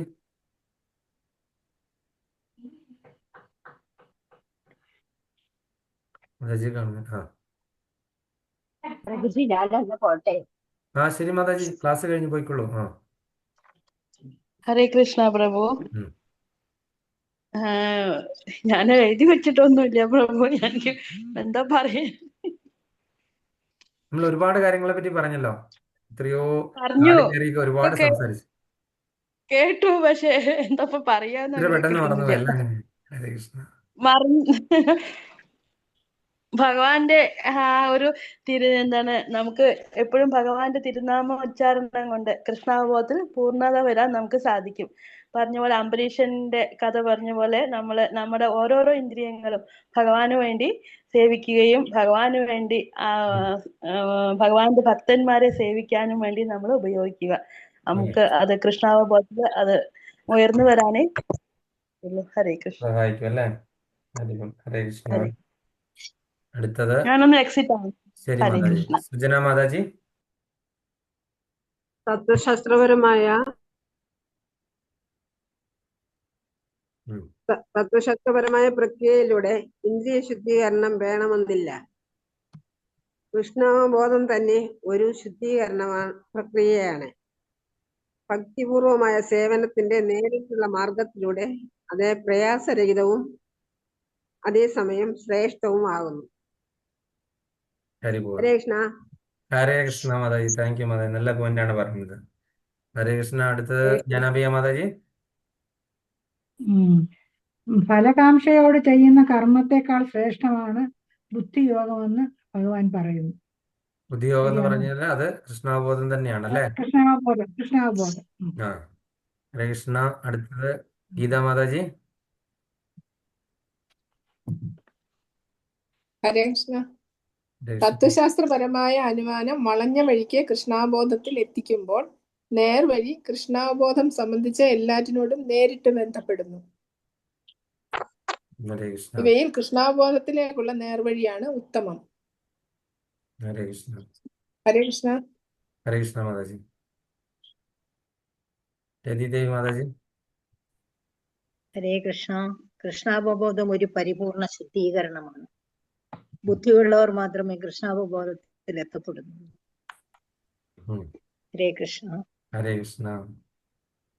ശ്രീരഞ്ജിനി മാതാജി താമസിച്ചായിരുന്നു വന്ന. മാതാജിക്ക് എന്തെങ്കിലും കേട്ടതോ എന്തെങ്കിലും പോയിന്റ് കേട്ടിരുന്നോ? ഞാൻ താമസിച്ച നെറ്റ് പോയതാ. നെറ്റ് കംപ്ലൈന്റ് ആയി പോയി. അവസാനം പറഞ്ഞൊന്നും കേട്ടില്ല. ഞാൻ കൊറേയൊക്കെ ഇറങ്ങുവായി. മനസ്സിലാവും. എനിക്ക് ആ മാതാജി അന്നത്തെ ക്ലാസ്സും പിന്നെ പ്രഭുവിനെ അത് പറഞ്ഞപ്പോഴേ. ഹരേ കൃഷ്ണ. ഹരേ കൃഷ്ണ. ഹരേ കൃഷ്ണ. ഹരേ കൃഷ്ണ. പ്രഭു, ശ്രീമതി രാധാറാണിയാണ് ഭഗവാന്റെ അന്തരംഗ ശക്തിയായിട്ട് ഇരുന്നുകൊണ്ട് ഈ മായയെ നീക്കി ചേതോദർപ്പണമാർജനം നടത്തുന്നല്ലേ? നമ്മളുടെ ക്ലീനിങ് നടത്തുന്നല്ലേ? ക്ലീനിങ് പ്രോസസ്, ശുദ്ധീകരണ പ്രക്രിയ, അന്തരംഗത്തിന്റെ ശുദ്ധീകരണ പ്രക്രിയ നടത്തുന്നു ശ്രീമതി രാധാറാണി. ഹരേ ഹരേ കൃഷ്ണ. Thank you Mataji. രതിദേവി മാതാജി എന്തോ പറഞ്ഞു, അത് പൂർണ്ണമാക്കിയില്ല. എന്തായിരുന്നു? അല്ല, അവസാനം പറഞ്ഞില്ല. അന്ന് കഴിഞ്ഞ പ്രാവശ്യം ആ പ്രഭുജിയെ, മരണപ്പെട്ട പ്രഭുജിയെ ക്ലാസ് എടുത്ത് കുറെ നേരം, അന്ന് ഞാനും അനിയത്തി ഉണ്ടായിരുന്നല്ലോ, ഞങ്ങളുടെ അടുത്ത് വന്നിരുന്ന കുറെ നേരം അദ്ദേഹം കുറെ കാര്യങ്ങൾ പറഞ്ഞു തന്നിരുന്നു. അപ്പോ അന്ന് ഹരേ കൃഷ്ണ, എല്ലാവരും ജപിക്കുന്ന സ്പീഡുണ്ട്, അത്ര സ്പീഡിൽ ജപിക്കരുതെന്നും ഒക്കെ, പെട്ടെന്ന് 108 തവണ ജപിക്കാനുള്ള ഇതുകൊണ്ട് പെട്ടെന്ന് എല്ലാവരും അങ്ങ് ജപിക്കുകയാണ്. അങ്ങനെ ജപിക്കരുത് എന്ന് ആ കൃഷ്ണായും ഹരേയും ഒക്കെ കൃത്യമായ രീതിയിൽ പറയണമെന്നൊക്കെ പ്രഭു കുറെ നേരം ഞങ്ങൾ രണ്ടുപേരും കൂടി ഇരുന്നിടത്ത് വന്നിരുന്നു കുറെ നേരം കാര്യങ്ങളൊക്കെ പറഞ്ഞു തന്നിരുന്നു. പ്രഭു ഇതൊക്കെ പറഞ്ഞു. ഞാൻ ഇതെല്ലാം അങ്ങ് വിട്ടുപോയി. ഞാൻ അങ്ങ് പോയിരുന്നപ്പോ നമ്മൾ വിചാരിക്കുന്നിടത്തൊന്നും എത്തില്ലല്ലോ. ഞാൻ മിക്ക ദിവസവും പോകുമായിരുന്നു. മിക്ക ദിവസവും പോകുമ്പോൾ പ്രഭുവായിട്ടിരുന്ന് വർത്തമാനം പറയുമായിരുന്നു. പ്രഭു പറഞ്ഞു എല്ലാ ദിവസവും വരണം. ഞാൻ പറഞ്ഞു അത് ബുദ്ധിമുട്ടാ പ്രഭു എന്ന് പറഞ്ഞ് വർത്തമാനങ്ങളൊക്കെ പറയും. ഇതെല്ലാം ഇന്ന് പറയുമ്പോ ഇതൊക്കെയാ പറയാനുള്ളൂ, വേറൊന്നും പറയത്തില്ല. ഇങ്ങനെയുള്ള കാര്യങ്ങളും അതും ഇതൊക്കെ പറഞ്ഞു തരും. എല്ലാം ഭയങ്കര നല്ലൊരു സന്തോഷമായിട്ട് അവർ രണ്ടുപേരോട് അന്നത്തെ ക്ലാസ്സും എല്ലാത്തിനും കൂടെ. വീട്ടിൽ ചെന്നാലും അതെ, അടുക്കളയിലൊക്കെ എന്തെങ്കിലുമൊക്കെ ചെയ്യുന്നതും ഒക്കെ നമ്മളും കൂടെ കയറി ചെല്ലും. അപ്പൊ പുള്ളിക്കാരനും അവിടെ ഇരുന്നെല്ലാം ചെയ്യും ജോലിയൊക്കെ. മാതാജിക്ക് സഹിക്കാൻ പറ്റിയില്ല വേർപാട്. കാര്യം ഭക്തിയുത സേവനത്തിൽ ഒപ്പം കൂടാണ്. ഒന്നുകൂടി മുന്നിലെ ആണ് പ്രഭു നിൽക്കുന്നത്. ആരാണ് മുൻപിൽ എന്ന് നമുക്ക് കമ്പയർ ചെയ്യാൻ പറ്റത്തില്ല. അതേപോലെയായിരുന്നു, ഒന്നിനൊന്ന് മെച്ചമായിരുന്നു രണ്ടുപേരും. ആ രീതിയിലൊക്കെ പുള്ളി ഇങ്ങനെ ഈ ആരാധീതി ചെയ്യുമ്പം മാതാജി ശംഖൂതും. അതെ, ലക്ഷക്കണക്കിന് ആൾക്കാരെയാണ് മസ്കറ്റില് ഇവര് കൃഷ്ണാബോധത്തിലേക്ക് കൊണ്ടുവന്നത്. അത് എത്ര പേര് ഇനീഷ്യേറ്റഡ് എന്നൊക്കെ പറഞ്ഞ ഒരു കണക്ക് വായിച്ചു, എനിക്കിപ്പോ നമ്പർ പറയാൻ ഓർമ്മയില്ല. ഇവര് അതെ കൊണ്ടുവന്നത്. അതെ ആ അതെ അതെ അപ്പം ഇപ്പൊ അവർ ഈ ത്രൂ ആണ് ഭാഗത്തൊക്കെ വീട്ടിൽ ഉള്ളവരെല്ലാം ഞങ്ങളുടെ ഈ രാജ്യത്ത് അവരെ ഞങ്ങളടക്കം എല്ലാവരും പേഴ്സണലിലേക്കല്ലേ അവർ ത്രൂ ആണ്. ഞങ്ങൾക്ക് അവരോടാണ് ഗ്രാറ്റിറ്റ്യൂഡ് പറയാനുള്ളത്. കാര്യം എന്താന്ന് വെച്ച് കഴിഞ്ഞാൽ ഇവിടുത്തെ ഫൗണ്ടർ ആചാര്യയുടെ ശിക്ഷാഗുരുവാണ് ഈ സുകീർത്തി പ്രഭു. ഇവിടുത്തെ വൈകുണ്ഠവതി പ്രഭു എന്ന് പറയും. ആ വൈകുണ്ഠവതി പ്രഭുവിന്റെ ശിക്ഷാഗുരുവാണ് സുകീർത്തി പ്രഭു. അദ്ദേഹം മസ്കറ്റിലാണ് ജോലി ചെയ്തുകൊണ്ടിരുന്നത് ആദ്യം, ഇവിടെ വരുന്നതിന് മുൻപേ. അപ്പൊ അതുകൊണ്ട് ഞങ്ങൾക്കും എല്ലാം ഇട്ടേച്ച് അദ്ദേഹത്തിനോട് പോയി കടപ്പാട് ഉണ്ട്. വീടും എല്ലാം ഇട്ട് പൂട്ടി. അപ്പം ഈ മരിച്ചപ്പം കൊണ്ട് താഴെ മുട്ടിക്കിടക്കുന്ന മാങ്ങ, ഒരു മാവ് നിറച്ച് മുറ്റത്ത് എല്ലാം ഇട്ടേച്ച്. അന്നേരം പറഞ്ഞു ആ മാങ്ങ ഉണ്ട്, പഴുത്താലേ കൊള്ളത്തുള്ളൂ എന്നൊക്കെ പറഞ്ഞു. പഴുക്കാനൊന്നും നിന്നില്ല, പോയി. ഒരു 1000 മാങ്ങ കാണും. ഹരേ സങ്കടം തോന്നി. കൃഷ്ണ. ഹരേ കൃഷ്ണ. വഞ്ചകൽപതരൂപശ്ച പ്രഭു കൃപാസിന്ധു പേവച്ച പദാനാം പാവനേഭ്യോ വൈഷ്ണവേഭ്യോ നമോ നമഃ. അനന്തകോടി വൈഷ്ണവന്തി കീ ജായ്. ഹരേ കൃഷ്ണ. പ്രഭുജി, നാളത്തെ ക്ലാസ് 7 മണിക്കാ? നാളത്തെ ക്ലാസ് നാളെ പാരായണം 7 മണിക്ക് ഇന്നലെ പറഞ്ഞല്ലേ എല്ലാവരും 7 മണിക്ക്. അതെ പറഞ്ഞു. അതെ അതെ. ആ അങ്ങനെയാണ് 7 മണിക്ക് തന്നെ. കാര്യം അതിന് മുൻപേ ആയിരുന്നെങ്കിൽ എനിക്കൊന്നുകൂടെ സൗകര്യമായിരുന്നു, എവിടെയെങ്കിലും പുറത്തു പോകാമായിരുന്നു. സാരമില്ല, കുഴപ്പമില്ല. കാര്യം നാളെ എനിക്ക് അവധിയുണ്ട്. അതിനു മുമ്പ് ഞങ്ങക്ക് വേറെ ക്ലാസ് ഉണ്ട് പ്രഭു, അതുകൊണ്ട് ഉണ്ടല്ലോ, പിന്നെ ആ കുഴപ്പമില്ല. ശരി എന്നാ. ഹരേ അത് കൃഷ്ണ. ഇപ്പൊ ഇറങ്ങിയത് ഞങ്ങൾക്ക് ഒരു അഷ്ടപതി ക്ലാസ് ഉണ്ട്, അതുകൊണ്ടാണ് ഇറങ്ങിയത്. അത് 8:30 ആക്കി, അതുകൊണ്ടാണ് പ്രഭു ഞാൻ വേഗം ഇറങ്ങിയത്. 7 മുതൽ എത്ര മണി വരെ? 8 അതോ 8:30? 7:45 നമ്മൾ അത് തീരുന്നത് പോലെ, ആ, ഏതെങ്കിലും ആ ഒരു ശരി ടോപ്പിക് ഉണ്ട്, അത് വായിച്ചു തീരുന്ന പോലെ. 3/4 മണിക്കൂറാണ് ശരി നോർമലി, ചിലപ്പോൾ അത് 1 മണിക്കൂർ വരെ നീണ്ടുപോകും, അത്രേ ഉള്ളൂ. ശരി. പ്രഭു ഇപ്പൊ നാട്ടിക്ക് വരുന്നുണ്ടോ ഈ ഇല്ല, കർക്കിടകത്തിന്? അതുപോലെ തന്നെ എല്ലാവരും രഥയാത്രയ്ക്ക് പോകാൻ പറ്റുന്നവരൊക്കെ പോവുക കേട്ടോ. ഏറ്റുമാനൂർ രഥയാത്ര ഞാൻ വരുന്നില്ല. മധുപ്രഭു ആണ് ഇപ്പൊ പ്രസ് ഓർഗനൈസ് ചെയ്യുന്നത്. ഞാനത് അനൗൺസ് ചെയ്യാണ്ട് മറന്നുപോയി. അടുത്ത ഞായറാഴ്ചയാണ്. അപ്പൊ അതുകൊണ്ട് പരമാവധി പങ്കെടുക്കാൻ പറ്റുന്നവരെല്ലാരും തന്നെ പങ്കെടുക്കുക. ഞാന് അരിയന്തര പ്രഭുവിന്റെ നമ്പർ കൊടുത്തിട്ട് വിളിക്കാൻ പറഞ്ഞു. വിളിച്ചു വരാമെന്ന് പറഞ്ഞെന്ന് പറഞ്ഞു. അതെയോ? ആഹാ. അവര് ചെല്ലാൻ പറഞ്ഞു. അപ്പം ഈ ഗംഗാനാഥ് പ്രഭു ഒക്കെ പോവാന്ന് പറഞ്ഞു. ഞാൻ ആ അതെയല്ലേ. നമ്പർ കൊടുത്തു. ഞാൻ പറഞ്ഞു വിളിക്കേ, പ്രഭുവിനെ വിളിക്കേ, പറ്റുന്നോളും. കാരണം അന്ന് അവിടെ സത്സംഗമുണ്ട്. അപ്പൊ ആ പെണ്ണുങ്ങളും അവരെല്ലാം ചിലപ്പം വരാൻ പറയും. ഈ സമയത്ത് ആയിരിക്കും, എന്തോ 1 മണിയാ അവിടെ തീരുന്നത്. ഇവിടെ 1 മണിക്ക് തുടങ്ങുമെന്ന് പറഞ്ഞു. എന്താ അതെ. സമയം അഡ്ജസ്റ്റ് ചെയ്ത് വരുമായിരിക്കും, അറിയില്ല. 27-ാം തീയതി ഞങ്ങളുടെ അഷ്ടപതി ഉണ്ട് പ്രഭു ഗുരുവായൂര്. ഗുരുവായൂരുണ്ടല്ലേ, അതുകൊണ്ട് മാതാജിക്ക് വരാനായിട്ട് സാധിക്കത്തില്ല അല്ലേ? ഇല്ല, 27-ാം തീയതി ഞങ്ങള് മേൽപ്പത്തൂർ ഓഡിറ്റോറിയത്തിൽ വെച്ചിട്ട്. അതെ. എന്നെ എന്തായിരുന്നു വിളിക്കാൻ? ഹരേ കൃഷ്ണ. അത് ഞങ്ങളുടെ